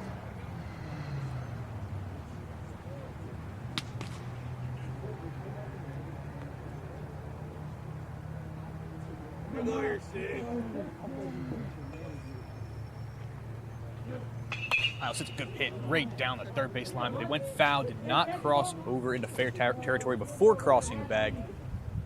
Good chunk of hitting, good sound, but was not fair, leaving the count at 1-1. As I look to my left, I see a few Clemson players playing catch. It looks as if they may be seeing Kendall finish out this 5th inning before bringing in a reliever for the final 2. As it looks like Scott McNeary, a junior out of Flushing, Michigan, is warming up with Will Berlin, the freshman out of Napeville, Illinois. I could only assume they're going to let Kendall ride this inning out, as he still seems to be in control and composed. But they don't want to wear out his arm too much as he's sitting out here, as Scott is warming up. Kendall will load back into this at-bat. 1-1. Now it is 1-2. Well, to take advantage of this at-bat with Miles. This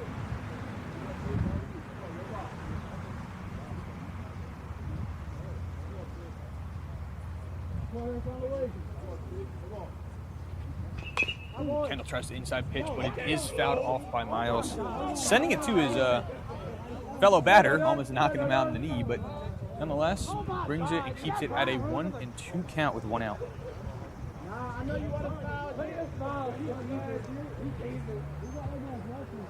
You could hear the laughter and the joy from the Rattlers dugout, which is always fun to see in here, as he almost took out the batter on deck.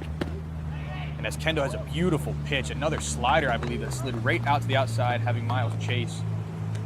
well done. Start out this inning with 2 strikeouts. I mean, you would think that after 5 innings and after everything Kendall's been through, you would think that a pitcher like this might be a little tired, but Kendall has just shown the mental strength and the mental endurance to be able to get through, fight through it, and be able to come out and hit 2 strikeouts already for this inning with the first 2 batters. I mean, Kendall is a junior out of Blythewood, South Carolina, so maybe that experience has helped him with dealing with some of these situations, but nonetheless, he is looking impressive as his first pitch is a little outside.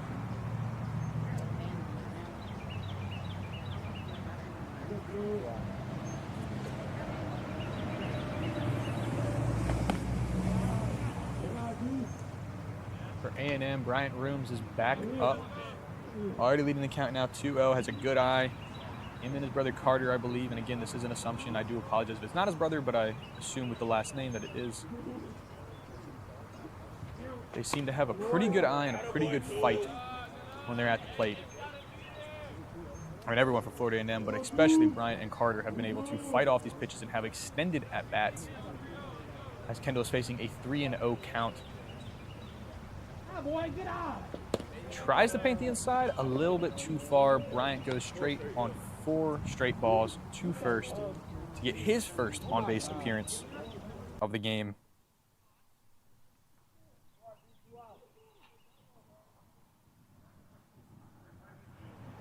And now Michael Daniels from Florida A&M Rattlers is coming up to the plate to see if he can't get another run in for the Rattlers here.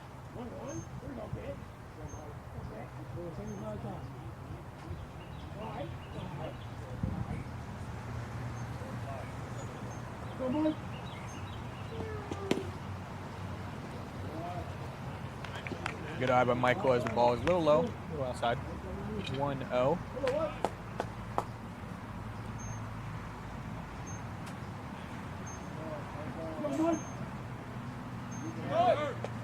Runner goes, Bryant Rooms tries to attempt, but the ball is sailed into center field. Rooms gets up, looks to run for third. Center fielder gets it, throws it in. Throw is not in time. Accurate throw, but not in time for third base as Bryant steals 2 bags on that attempted steal. And A&M, just like that, is in scoring position as it looks like Kendall signals time. As you can see, like I said before, both of these clubs are run by students. So this is fully from college students. I mean, these are fully run by college students. They do call timeout to give Kendall either a break, possible. It seemed like Kendall initiated it. No, it looks like he's passing the ball off. Ending a 4-2, a 4-2, or a 4.2 inning stretch where he threw 101 pitches.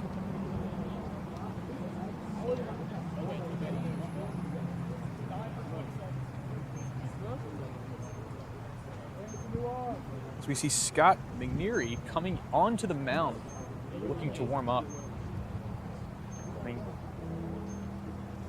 Kendall's last 2 batters, maybe not the way he wanted it to go, but nonetheless an impressive showing from the junior as he is walking off the field.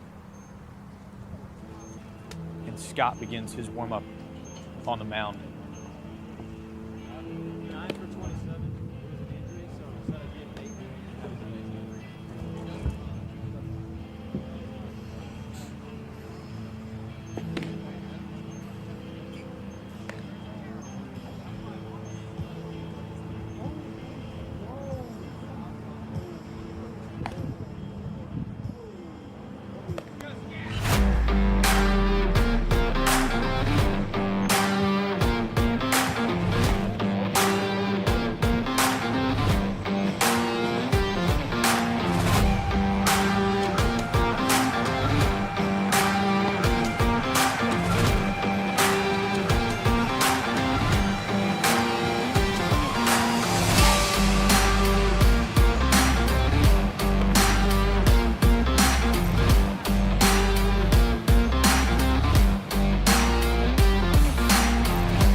Coming back into the ball game, top of the fifth. Scott's first pitch is a really good pitch right down in the bottom of the strike zone.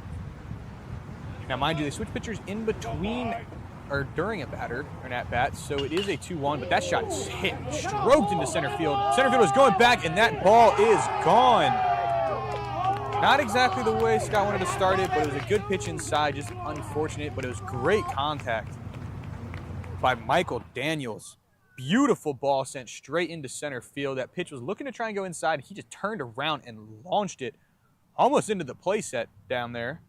See someone swinging, but a beautiful strike by Michael Daniels brings this game into a 1-run difference, 4-3, putting a little bit of pressure on the Clemson Tigers, but hopefully Scott can just kind of let it roll off his back and move on to the next batter, which is Wellington Henn, the starter for the Rattlers.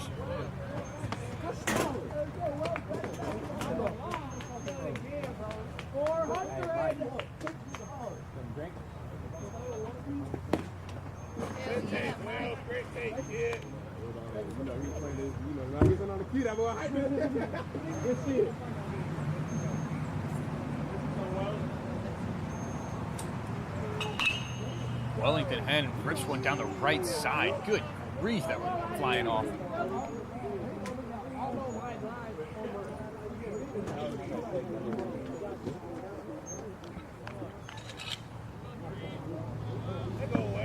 Scott has to stay a little composed here. What you worry about?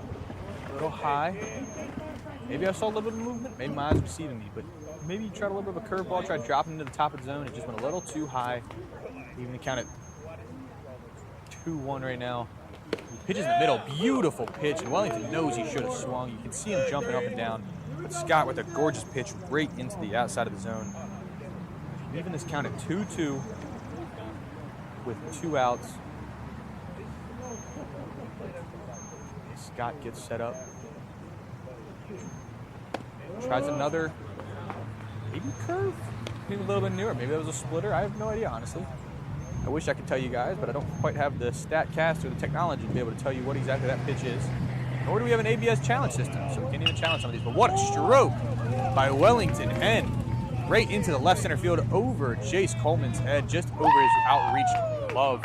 And Wellington is now on base as the Rattlers dugout is getting lively as the tying run is on first. And the leading run is up to bat, Nico Taylor, who is now coming into the plate. If he strokes one as well as Michael Daniels does, he could take the lead for the Rattlers in this 5th inning. Now, if I'm the pitching coach here, if I'm the captain, I'm just telling Scott, don't worry. Yes, you've had 2 not great hits. That's okay. It happens in baseball. You're going to have these moments where you get beat, but at the same time, you just got to calm down. Just focus on this batter. You got 2 outs. You just need 1 more. Seems that the umpire called time. I think is the batter called time. I think Taylor, the plate, called time right before Scott was pitching. It did, and that pitch did not count for the Tigers. Leaving it at 0-0 was a pretty pitch down the middle, too. Would have probably been a strike. Scott, nonetheless, here. Ball gets passed as Wellington stays at first. Rattlers not getting too aggressive, trying to keep that tying run on first without ending this inning, because it seems like they're on a little bit of a momentum swing, a little bit on the roll. They pinch hit Wellington. I apologize, I must have missed that. They pinch hit Wellington. If I can look up quick enough, I'll tell you guys who is in at first for Wellington. I believe the man at first is William Brown, who had pinched hit for Wellington Henn. Now Scott making sure to keep him at first. Tries a pickoff, does not succeed, but the ball is back in Scott's hand. Nico Taylor sitting at a 1-1 count, man on first, 2 outs. Do the Rattlers get a little aggressive and send William Brown on this pitch? Gotta think they might think about it. William tries to fake the run. It does not happen, but Scott is a little high on his pitch. 2-1 count, 2 outs. See if Scott can kind of settle down, be okay, and get this through. Might be sending William this time. And they do. They send William. They throw down the ball. Beautiful throw. William just gets under the tag, just by the tag, I should say. The feet first slide, safe into second. Kind of see the twitch of Williams' front foot, maybe trying to lead off, maybe trying to get the catcher to jump. You can kind of see it on the second one. Maybe they send him again, maybe they don't. He's a little bit more relaxed. They do not send William, but a beautiful pitch by Scott to bring this to a full count with a runner on second and 2 outs. We gotta win. We gotta win. Oh, shoot, Taylor strokes that one into left field. Oh, a diving attempt, but it does not succeed. Beautiful try.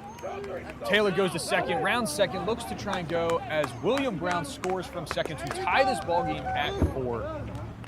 Taylor's clapping on second as he had a really good hit. And I can't quite see the number of the left fielder, but he attempted the dive. It was a gorgeous attempt, but it was just out of the reach, snuck under him. Now it seems the runner called time to change out some gear.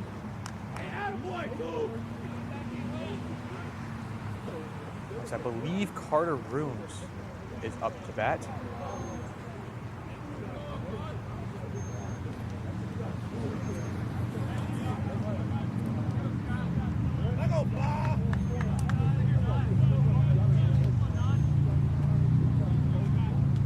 Scott looking at the guy on second, takes a little bit of a lead. Ball gets off the catcher. Taylor up to third and rounds third, and now the Rattlers are looking to take their first lead of the game with this 2-out rally, if you will, with a runner on third in the top of the 5th.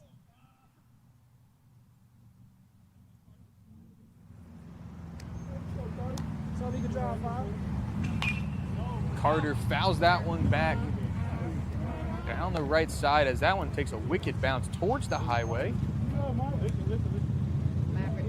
As we just crack up every time it comes close.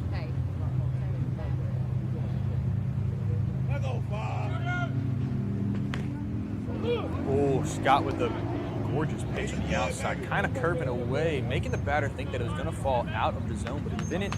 Carter takes the ball, and it ends up being a strike, leaving this count at a 1-2 count.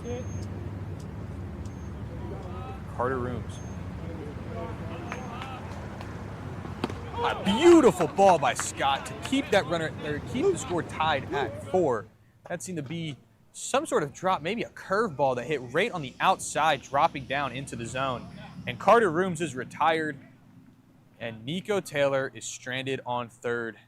But nonetheless, the Rattlers did end up scoring 3 runs to tie this game at 4, heading into the bottom of the 5th.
I don't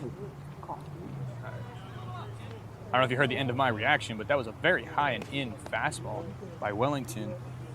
The Rattlers have decided to keep him in the game because he did look dominant. I mean, this is not a bad move to keep him in. He has been looking dominant, looking controlled in this last inning. And so why not keep him in? Let him ride it out. See, kind of like what the Tigers did, which is let him ride it until it doesn't go. Maybe until the wheels fall off. Maybe just until it starts getting a little shaky, until the ride starts getting a little less smooth. But Wellington with a 1-1 count here in the top of the fifth, or bottom of the fifth, excuse me.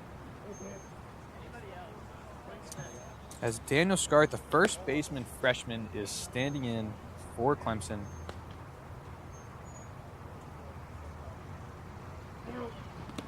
Had the play. Pitch got a little away from Wellington. Ball 2 in this count.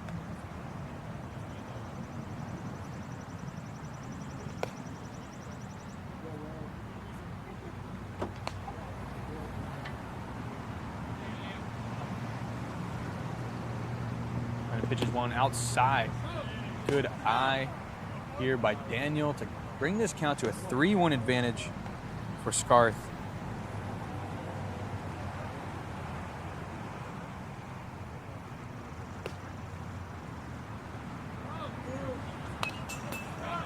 Scarth with a beautiful foul off, bringing it to a full count.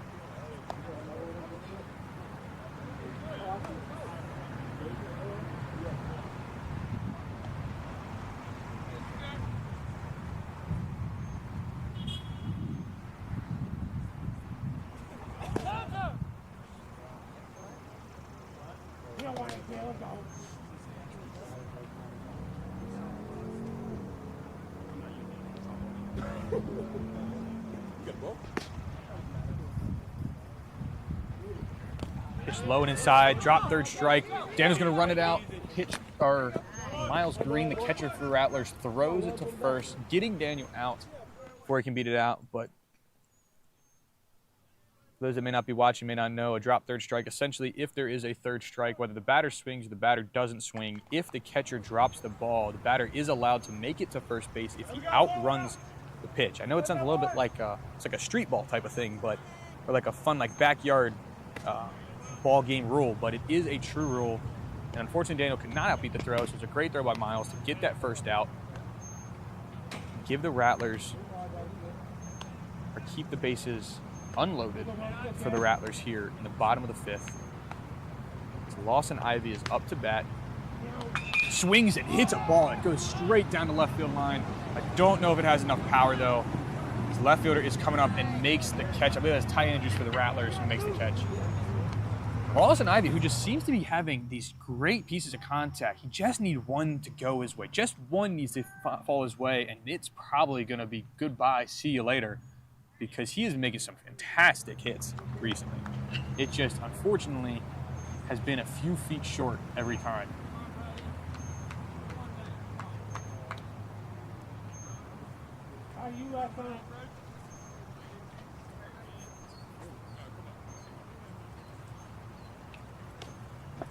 Here is Brody Jasandi up to bat. Trying to keep this inning alive. Seems like the momentum is slowly starting to get towards the Rattlers. The 3-run top of the fifth inning for the Rattlers on offense, and then on defense, they've already retired the first 2 batters with a drop third strikeout, then a pop fly. The Tigers are looking just to get any piece of contact right now while Wellington's ball is low and away. Bring this count to 2-0.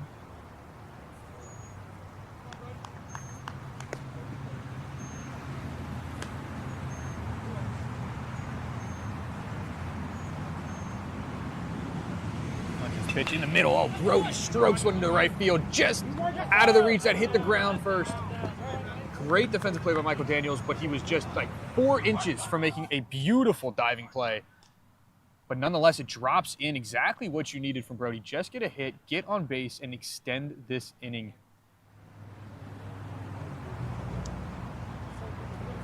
As we will see Michael Moran, Moran, I believe is how you pronounce it. M-O-R-A-N is his last name. He will be up to try and extend this inning as well. I mean, this is just the goal. It's like live by the pitch. That's what you're looking for. Live by one pitch at a time. As Wellington's pitch is out. Away from the batter, out wide. Once again, trying to paint that outside corner with a fastball and just is not quite successful with it.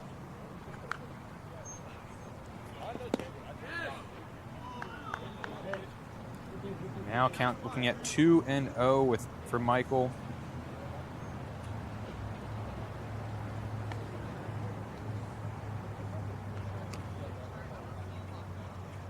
As Brody is setting on first, not a very conservative leadoff for Brody. Only probably like 3 paces from first base. And who thought I'd be saying paces in 2026? As that curveball from Wellington is just too high.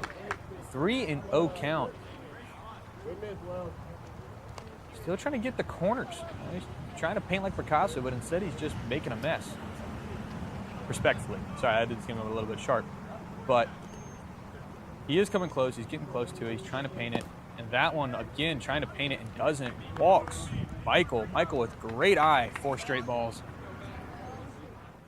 And that brings a runner on first, a runner on second, as Michael Green, the catcher for the Rattlers, calls time to talk to his pitcher.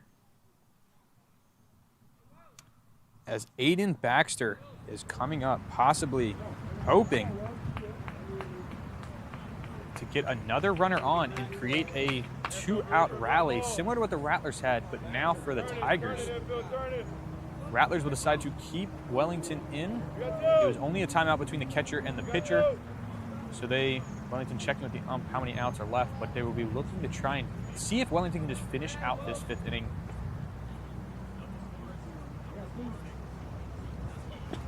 As he throws one wide outside. I love Miles' effort to try and frame it, if you will, kind of bring it in the middle, but that was an outside pitch. Umpire calls it 1-0. Another outside pitch hits the dirt, but Miles is able to keep it in front of him.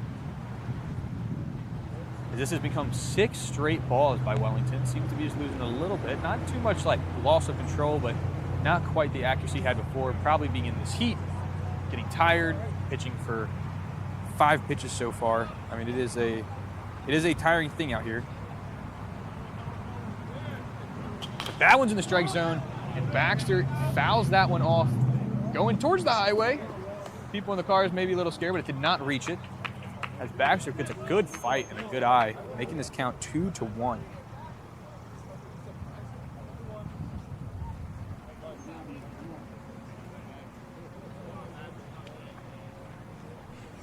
Another pitch high and inside.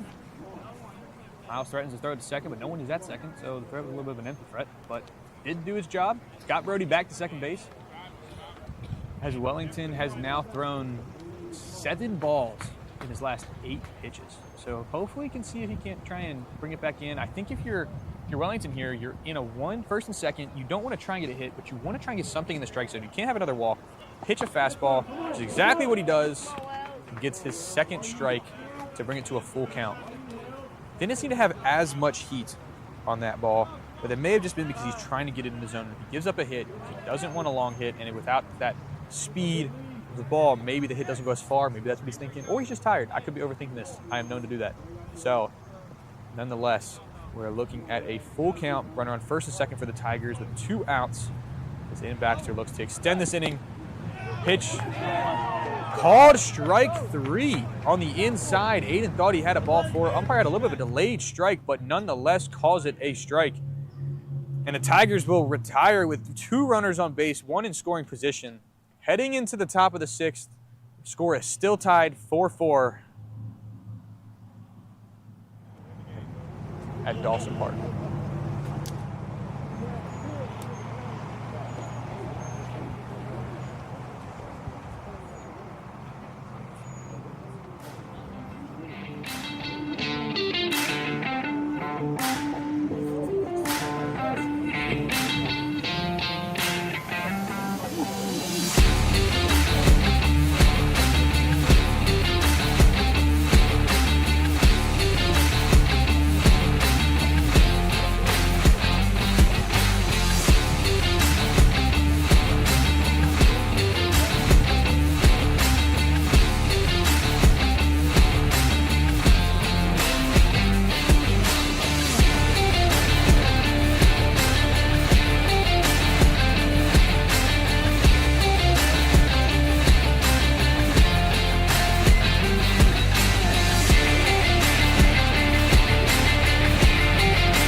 Coleman's 1-0.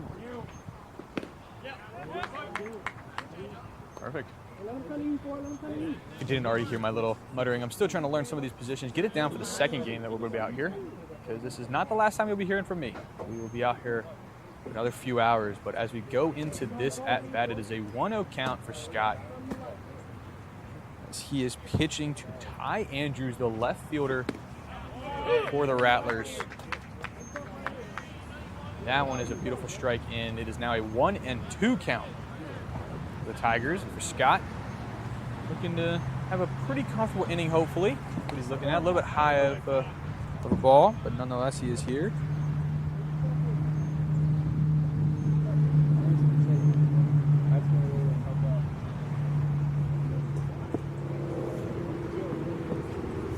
Scott with another pitch, a little high up, bringing the count to 3-2 for this at bat.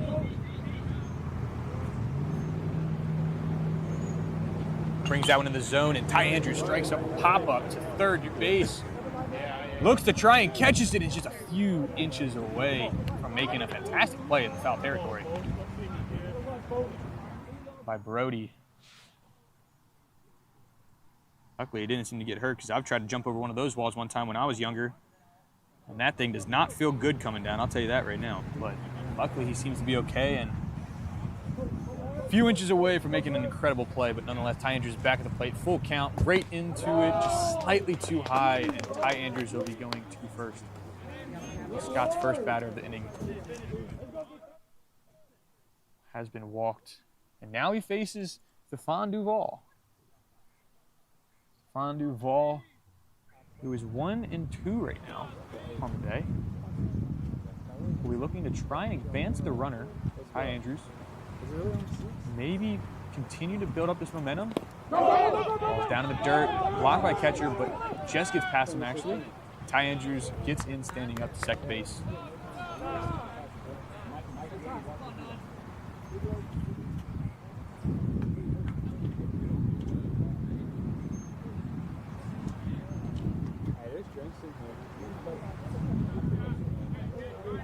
Scott can just kind of calm down a little bit. I know it's a little shaky right now with all the runners on base, but he's still in a decent position. It is only a tie game. You are coming into the last two opportunities you have to bat. Steven Duval looking to bunt, tips it, foul tip, bringing this count to 1-1. You're Scott, you're just trying to focus on the batter. Forget the runner at second. I know you have to focus on it. You have to look back. It's not a bad idea to look back, but don't put all your energy into looking at Ty Andrews in second. He's right now having a pretty conservative lead, but he's kind of inching out a little bit. Probably about an average lead right now. Not really conservative, not really aggressive. Bouncing back and forth. He's going to stay at there. Scott with a gorgeous pitch right on the outside. Brings his count to 1-2.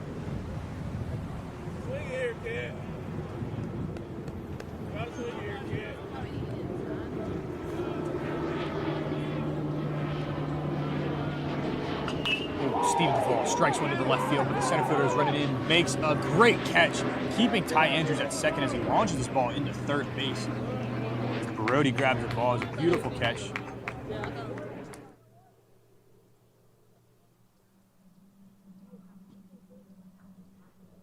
I believe that is Ryan Stakowitz, and yes, I did find out how to pronounce his name, and I am proud to say that I have.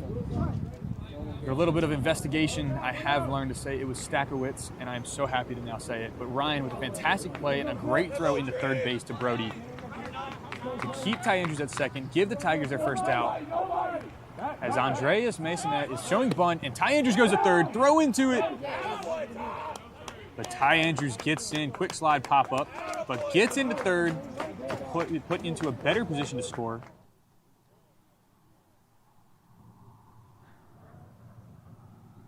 As the count is 1-0. So not only was it a bunt showing, but it was a ball, and the runner advanced to third.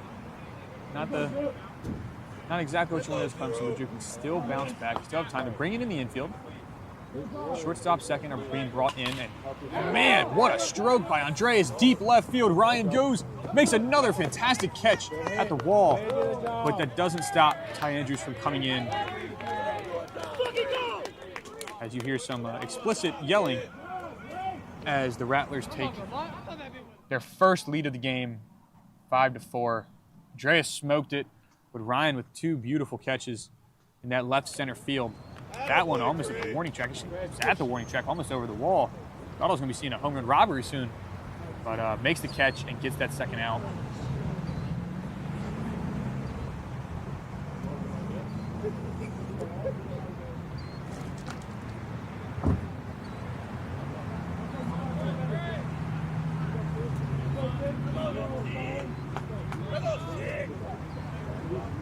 Here we are, catcher for the Rattlers, Miles Green, up to bat. Beautiful pitch by Scott. Great way to rebound right after these last 2 hits. And it hasn't been awful. It's just been almost unfortunate to a point. He was brought in with runners on first and second, I believe, in the last inning, and just kind of couldn't really get out. But nonetheless, he's back here, and another strike up the left field by Miles Green, but it is caught for an out with the Tigers only surrendering 1 run in this inning. But the Rattlers do gain their first lead in this game, making the ballgame 5-4 as we head into the bottom of the 6th, with the Tigers having 6 outs left to hopefully gain a lead or at least tie this ballgame.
Rattlers deciding to keep in Willington Hen. Not a bad decision because he has been really good in these last 2 innings. He was a little shaky at the end of the last one, though. He did have, I believe it was 7 of his last 10 pitches were balls, so he was a little shaky, but it could have just been that he needed a break, a reset.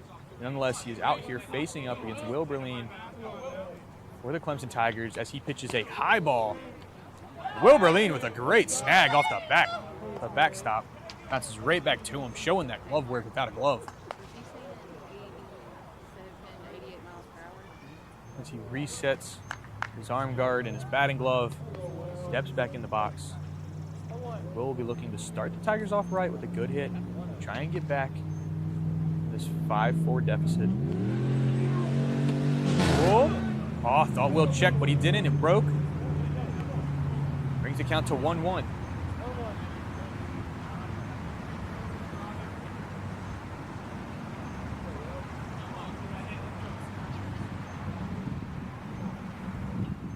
Here we are, Willington winds up, throws it in, and Willington hesitated a little bit on that low pitch, which, I mean, I kind of would too if I saw that pitch coming down. Thought it'd be in the zone, kind of drops, but ends up swinging and missing. Gets behind in this count 1-2, but he still has a chance. Just got to calm down, find your pitch. You're getting a little bit more protected, though, of the plate. So your strike zone, those that may have never played, as that ball is low. Usually when you're a hitter, you start out at 0-0, you're looking for your pitch. But as the strikes start getting a little bit higher, your zone of swing becomes slightly bigger. They always teach you that when you start getting at 2, you want to swing at anything that's close. So when you see these pitchers or these players swing at these balls that you're like, oh my gosh, why'd you swing at them? The reason is because they're trying to protect the plate, because you would rather get out on a strikeout swing than a strikeout looking. As that ball, think a curveball, slides into the top left, and a good eye from Will bring it to a full count. So Will will probably look to be protected, but in these full counts, it's the tough situation because you want the walk, but you also want to protect the plate. So typically, at least as batters, and at least as what I used to do is, instead of watching, you typically swing at a few more balls that are closer to the outside strike zone. Unfortunately, the umpires do not have an ABS system or do not have any type of viewing equipment to show them that strike zone. So the strike zone necessarily isn't a fine line. As Will swings and misses, but it's a drop third strike, and Miles Green tags him. It's a good fight from Will. Fortunately, did end in a strikeout swing and miss. But it does bring up the center fielder, Ryan Stakowitz. I'm so happy I finally learned how to pronounce his name. I feel like I finally give him the respect and the honor he deserves. So Ryan Stakowitz facing up here against Willington Hen. First swing, fouled off back left. Last time Ryan was up, he had a good fight on the pitch. Stayed in for quite a few pitches. It was at least past a full count, I believe, or at least it felt it was past a full count. I think he was up there for about 5, 6, maybe even more pitches. Has a little bit of a choke on the bat. Probably to try and turn that barrel in quicker, and he has a good eye as it comes in close. Backs up, kind of shakes his head, and looks like he grins a little bit as he aims to try and get his hit that he deserves. It looks like the shortstop's playing very far to the left. I guess expecting him to maybe push it or pull it. And he does just that, but it's out left field, foul into the very edge of the woods and bounces in. Ryan doing a good fight on this plate right now. 1-2 count. If he can get just the right hit, because the shortstop's even farther to the left now. I don't see him. If he can get a strike right down on the left side of the dirt of that pitching mound, maybe pass by Willington as either a line driver or maybe a grounder. There it is. It's right to the third base. He tries to jump, but the shortstop fumbles it. What a play. What a hit by Ryan. And well done to run out the bat. I know I'm a little confused right now because the play I saw was a little confusing. It looked like both players for Rattlers, the third baseman for them, who is Nico Taylor, and their shortstop, Carter Rooms, both had the idea to field it. Nico tried diving. It hit his glove, kind of messed up Rooms' ability to, I guess, see the ball. As he goes to try and pick up, he picks up a little too early. It hits his glove and sits on the dirt, allowing Ryan to run it out safely, pretty easily. As Ryan now sits on first.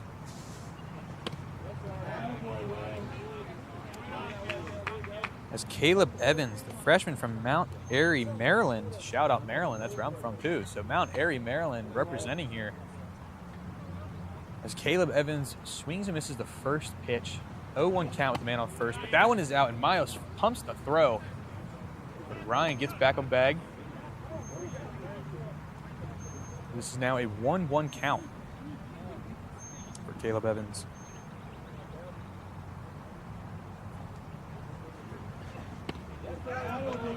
There it is, once again, a strike from Wellington.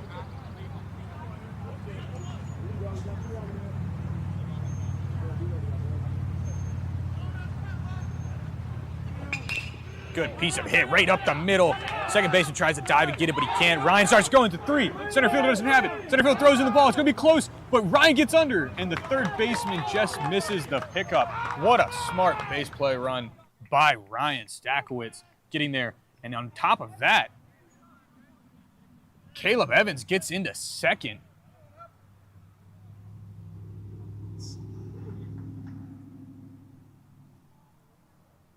Beautiful piece of contact by Caleb Evans, and great awareness by both players to continue extending that, to not allow a force out at first, second, or third with one out in this inning. leaving the top of the lineup, Jace Coleman, to come back in for the Tigers, who gets a piece of it, but it does go foul into the woods. I'm sure if you wanted to make a compilation of me saying into the woods or into the highway, it'd probably be about 8 minutes long at this point. That is where we are here at Dawson Park. Beautiful scenery, but also just by all the traffic. Time called by Jace Coleman. Clemson has 2 runners in scoring position with a possibility of, if you get a solid piece of hitting, as shortstop and second baseman are both in the field, practically in the grass. Well, the entire infield is moved in as Wellington throws the ball down and away. If you can get a ball, Jace Coleman, maybe to left center or right center, kind of pop it right over. Again, that's a perfect hit. It'd be very impressive to get it over them. If you get a little line drive that drops in right past the dirt, you might be able to score 2 here.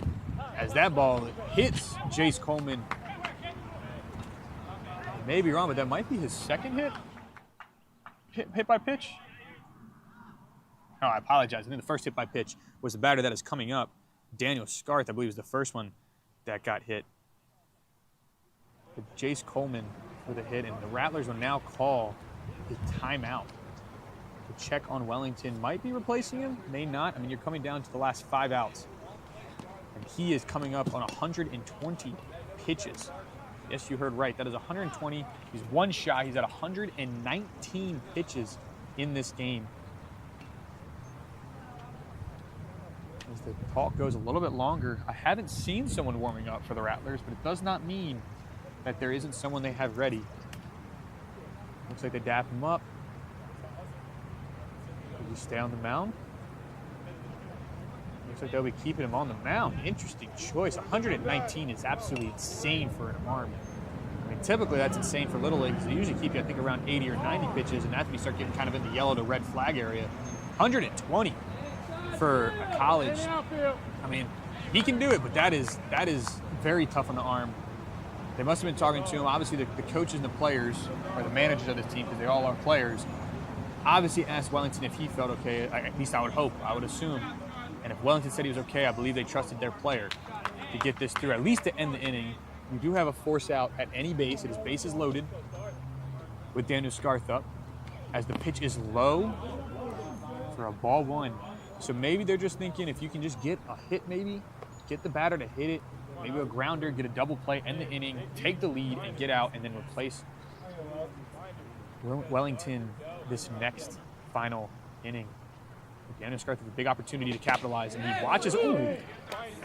I didn't necessarily agree with that call, but that is why I'm in the booth and not in the home plate umpire's position. He called that one a strike. It seemed to be low and away, but must have grazed that inside. Again, Wellington showing that when he has that batter on the left side, he can kind of paint that edge. As he tries to do it again, that one was a fantastic eye. Usually the players that see that inside pitch called once, when they see a pitch very similar, just like that one was, they try to swing, but Daniel, with great patience, holds off his bat, takes the ball, and is up in the count 2-1. Your goal here is just to get a hit. As he's hit by pitch, and Clemson will score as Ryan Stakowitz will come home, emphatically stepping on the plate, clapping and getting into the dugout. That is 2 hit by pitches back to back by Wellington, as the Rattlers have not called timeout to change him. I mean, this is a tie game. I don't know what your decision is, but you have third baseman Nico Taylor coming in. You have the left fielder even coming in. And now the entire team starts coming in, as they made an executive decision bringing out a pitcher and replacing Wellington Henn, who seemed disappointed. And yes, it might be disappointing that you did give up 5 runs, but nonetheless an impressive showing by Wellington. So you shouldn't be too upset with how he played. I mean, over 120 pitches, might even be up close to 125 pitches, is absolutely insane for a college player to be able to do. So you should not feel bad about anything he's done. He has done a phenomenal job. But this does mean a new pitcher will be coming in for the Rattlers. Once I get his name, I will share that information with you. But up to this moment, it is a new pitcher. I have not seen the number, unfortunately. Hopefully we'll see it soon. I think I saw 13. Could be wrong.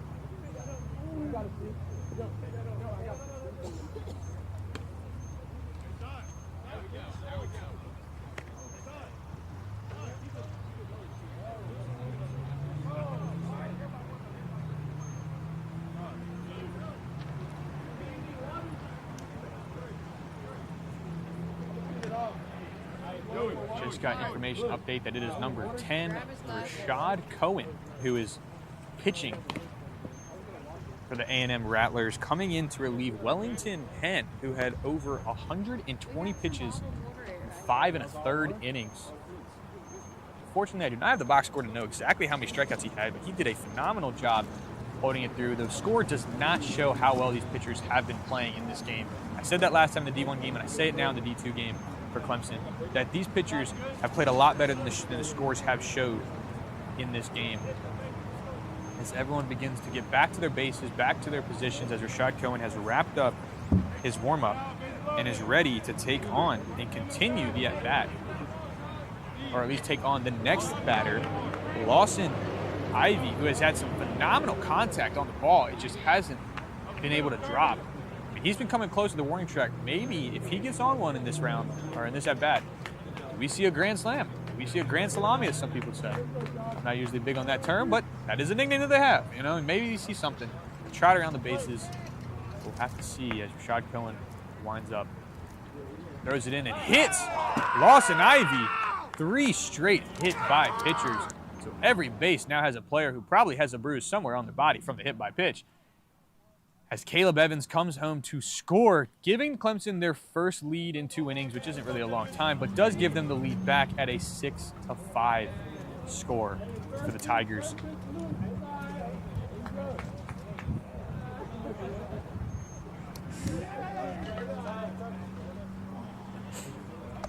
Rashad Cohen with his first pitch being a hit by pitch has a little bit of an, I can't quite explain it, doesn't quite seem like a normal throwing, kind of like he comes around on the ball a little bit.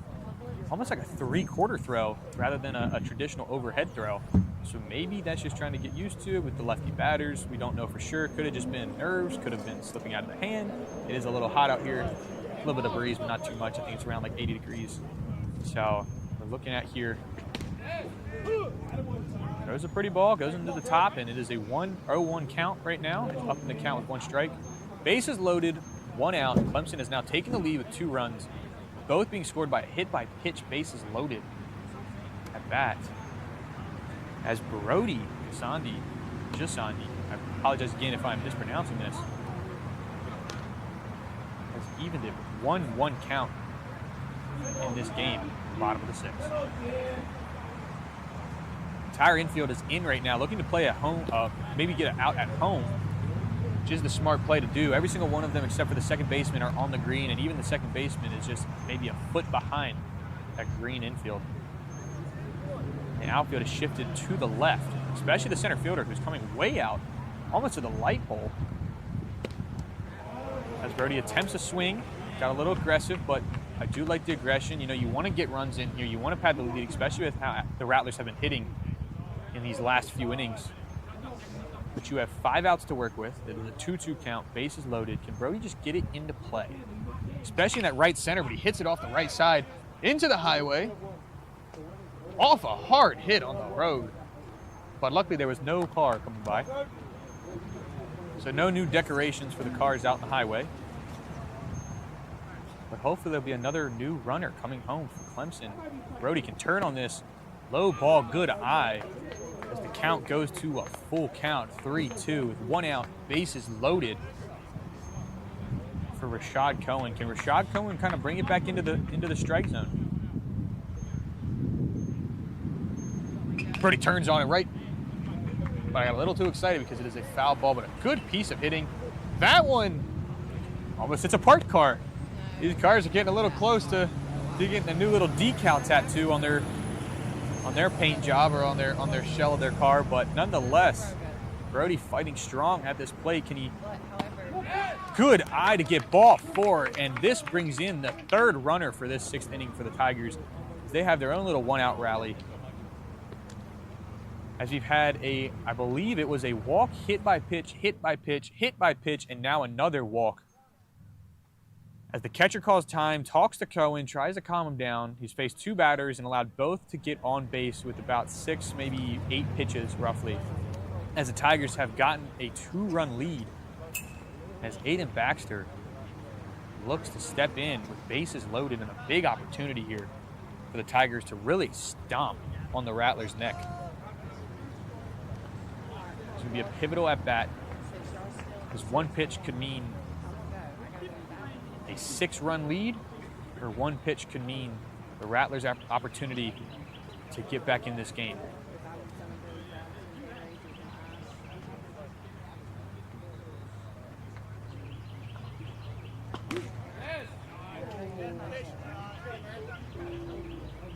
First pitch was a good eye. Count is 1-0. Excuse me, I'm mistaken. Michael Moran is at the plate, not Aiden Baxter. Aiden Baxter is on deck. But Michael Moran looking now at a 1-1 count. Seeing if he can just get a piece of the ball in play as the outfield, the center fielder is shifted right to right. I was about to say, hit it into the left center field. Goes back, but the left fielder, Ty Andrews, gets it. But here we go. The runner from third tags up and scores. As Daniel Scart, the first baseman who got on base by a hit by pitch, is rewarded with a run, a sac fly for Michael Moran. As the runners on first and second stay at their respective bases. And Aiden Baxter, who I talked about earlier, is now up to possibly get another run in. We have one runner in scoring position at second. We have two runners on base total with another runner at first. And we have Aiden Baxter looking to possibly start this strong, as he has a great eye. Looks to try and swing, but he decided to hold back the bat, as the pitch was just too high for Cohen.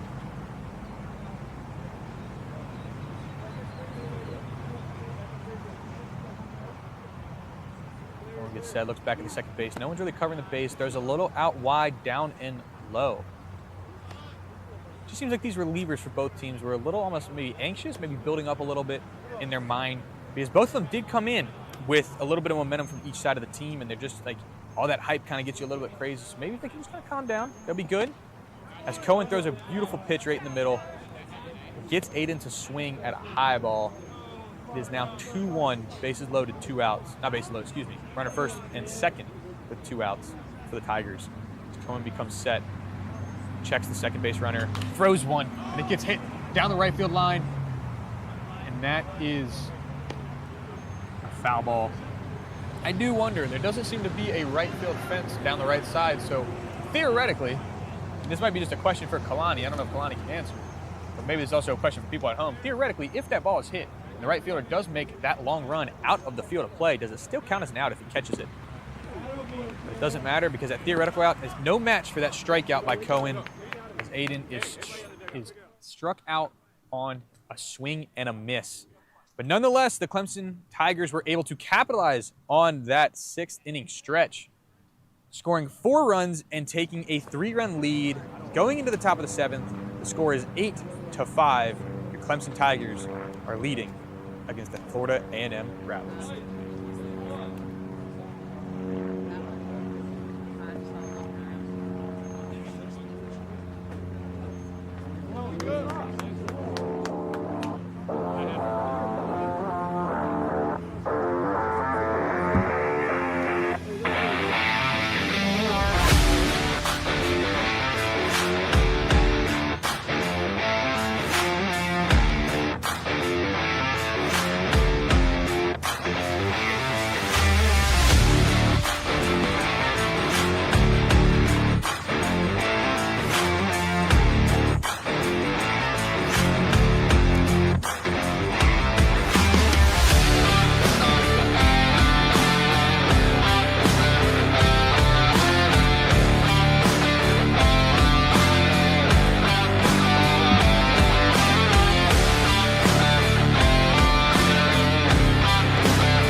7th.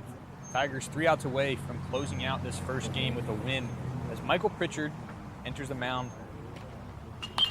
That is a strike pop-up straight up. Third baseman Brody is looking to try and catch it, attempting again, but is unlucky. Two players seem to collide. Both look to be okay. They high-five. It was the shortstop, Jace Coleman, and the third baseman, Brody Gisandi, who both kind of collided as they were going for the foul ball, trying not to hit the fence, trying not to hit each other. Fortunately, was not caught. Bringing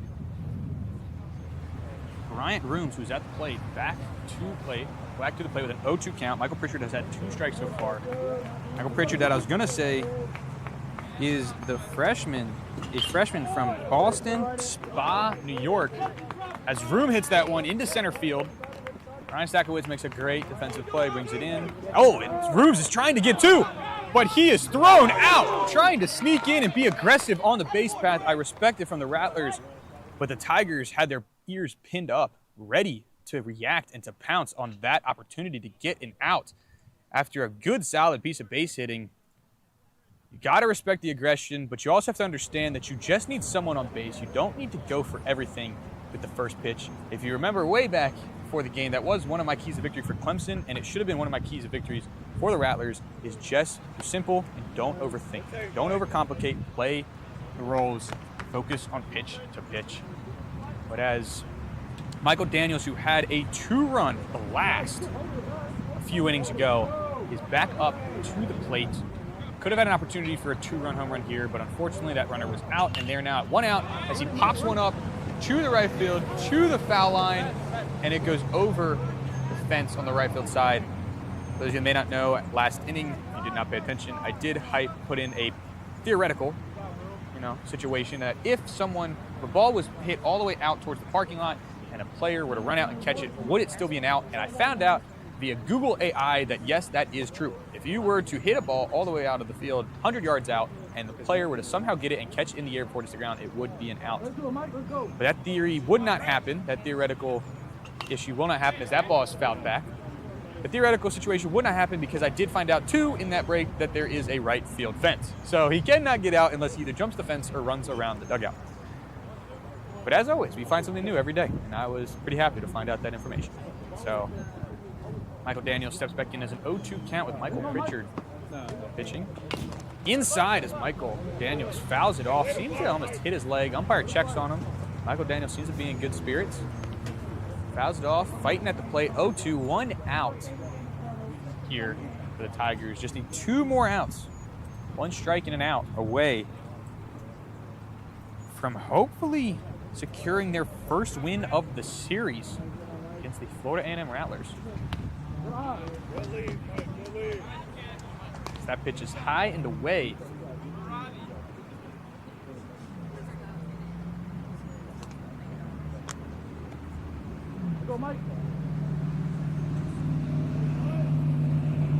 Michael Pritchard with what looked to be a good ball, but a little low. The umpire calls it a ball, and Michael has fought back. Michael Daniels, I should say, as Michael's facing Michael. Michael Daniels has fought back in this count to a 2-2 count with 1 out. Hopefully trying to extend the hope for these Rattlers as he watches his 4th ball, I was 1 ball behind. He watches his 4th ball and goes to the bag at first. As Wellington Henn, the pitcher who pitched over 120 pitches, the starter for this game that went 5 1/3 innings, is up to bat. Maybe he is the Shohei Ohtani of Spencer Rattlers, and maybe he is because that ball is stroked into the highway and bounces across the road. Maybe he is the Ohtani of the Rattlers. He is hitting and pitching really well. Don't know if he's had a full-blown hit yet. Maybe he gets his first one here. Nods through the middle, and he fouls it off again. Kind of bounces off and then hits either the umpire or the catcher, the padding. Bounces off to the right.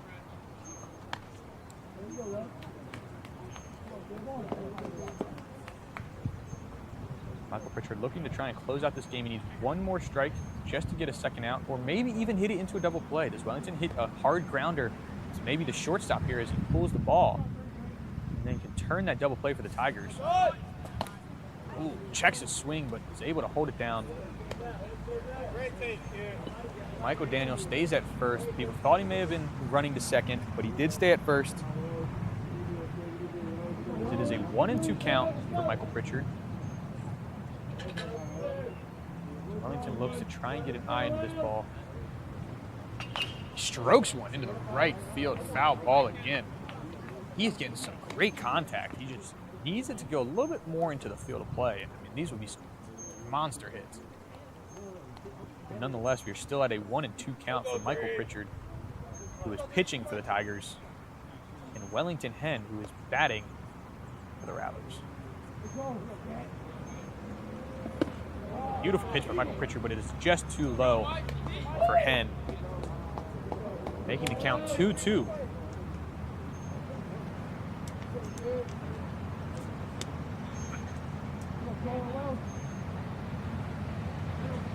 Oh, and he strokes one into right field. Finally got one that fell fair. Michael Daniels going to round second. He's going to look at third, trying to get the ball in. Ball's finally into the cutoff man. Michael Daniels goes into third standing. William Henn is standing at first. And the Rattlers all of a sudden have a glimpse of hope as the tying run is coming to the bag, or to the home plate, the batter's box, and that is Nico Taylor, the third baseman for the Rattlers, looking to possibly be tonight's hero, maybe looking, or at least this morning's hero, to secure a comeback for a Game 1 victory for the Rattlers. Nico Taylor with his signature blue helmet. And I say signature because I think it's the only one that has a miscolored helmet in the batting lineup for the Rattlers, but he looks like he's showing bunt. Michael Pritchard gives a little flick of the wrist as he steps off the bag to try and keep runner at first, which I think might be William Brown, who is pinch running for Wellington Henn. Maybe to get some speed, and I wouldn't be shocked to see William Brown try and steal this bag right now, which he does. He takes off to put two runners in scoring position for the Rattlers. Now again, I'm assuming it is William Brown because he came in before for Wellington as a pinch runner. As Brody kind of sneaks in to possibly defend a bunt. And if you're the Tigers, you do not want to try and do the play at home. You have a 3-run lead right now. You only have 2 runners in scoring position, and the tying run is at the plate. So you want to get the out at first. That is your first goal. Does not matter how much you win by. And Michael Pritchard's ball is high, resulting in the count being 2-0.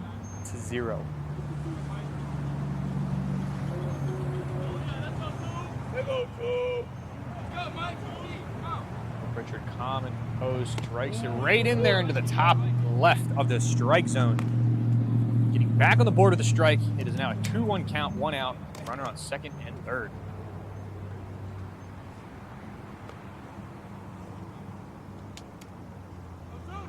There's another one. Nico tries to check his swing, does not turn. It is a ball 3. 3-1 count, and it is a ball away from possibly being a bases-loaded scenario for the Clemson Tigers. Do you take a timeout after that? I do not know, but hopefully you do not have to find out. As Michael Pritchard looks to throw it in there and gets him swinging. Nico Taylor swings and misses. It is a strike 2, full count. As Michael Pritchard is clawing his way back into this at-bat. Going to hopefully send Nico Taylor to the dugout to at least give the Tigers hope. As that one is fouled off high, coming back towards us. Nico Taylor stretching out. Michael Pritchard wiping his face a little bit, you know, kind of clearing the sweat, clearing his eyes. The FedEx truck passes us. We want to see if Michael Pritchard can deliver. She delivers a strike, but it is a pop-up. Second baseman gets the ball, throws it home, and keeps the runner at third. Well done. Good play by the second baseman. Don't know if that is Bowen Stickler or Caleb Evans. I believe it's Caleb Evans because I think Caleb Evans came in as a substitution. It is Caleb Evans. Caleb Evans with a fantastic defensive play to get the pop-up and then get it right into the catcher at home, which is Lawson Ivy, to keep Michael Daniels at third. Make this a 2-out situation with the tying run entering the plate. I believe this is Carter Rooms, who we have known in these past few to fight in his counts and to rack up the amount of pitches.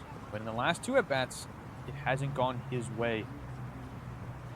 So let's see if Michael Pritchard can continue that streak or if Carter Rooms can get a little more hope to this Rattlers team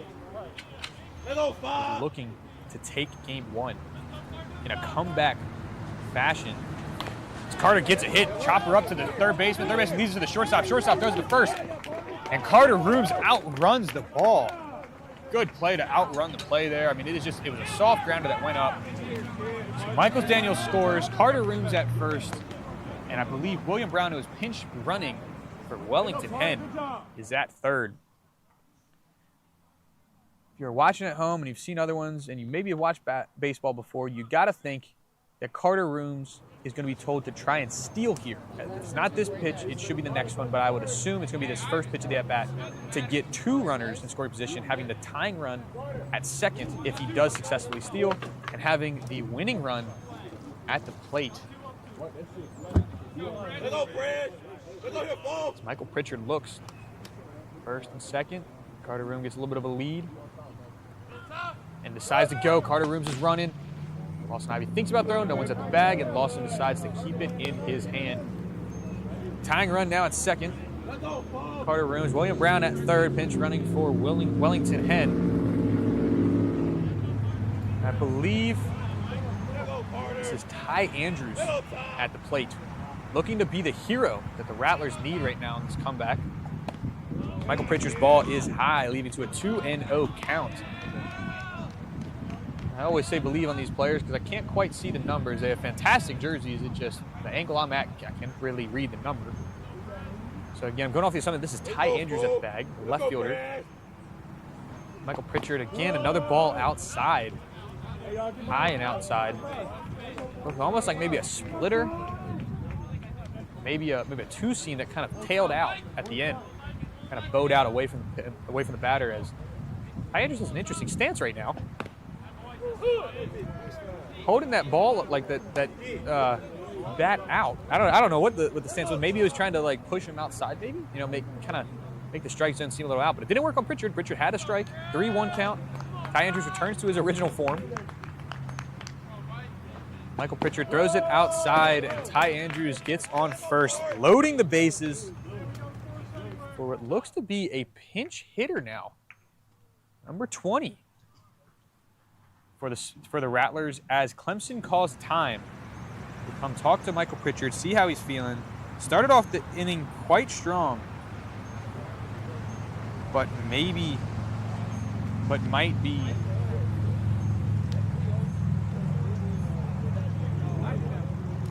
Michael Pritchard might be good. Sorry, I kind of lost my train of thought there as I was looking through. But Michael Pritchard, they checked on him. They're leaving him in. Hopefully he can kind of fight through this, a little bit of this adversity, a little bit of this slump, if you will, in this inning, because he started out pretty strong, pretty hot, and then it's been 3 straight batters onto bases. Not necessarily all his fault, but that last one was on him, unfortunately, just because of 4 balls and a walk. Let's see if he can kind of bring it back in. He hopefully shouldn't be too tired. That's what we're hoping. As the Rattlers have a pinch hitter in, who I have not quite seen yet, who gets a hit into second, but the first baseman covers it, gets it to Michael, and Clemson will take the first game 8-6. That is the score that ends game 1, giving them the win and a 1-0 lead in the series. The second game will be coming on in probably about 30 minutes or so, as this game ran about 30 minutes longer than we expected. But nonetheless, first baseman Daniel Scarth grabs the grounder, flips it over to Michael Pritchard, who gets the last out as bases were loaded for the Rattlers. Clemson will be going in with a 1-0 series lead into the next game. Stick around, stay tuned, and switch over to the next live stream that will be on Kalani Media YouTube studio.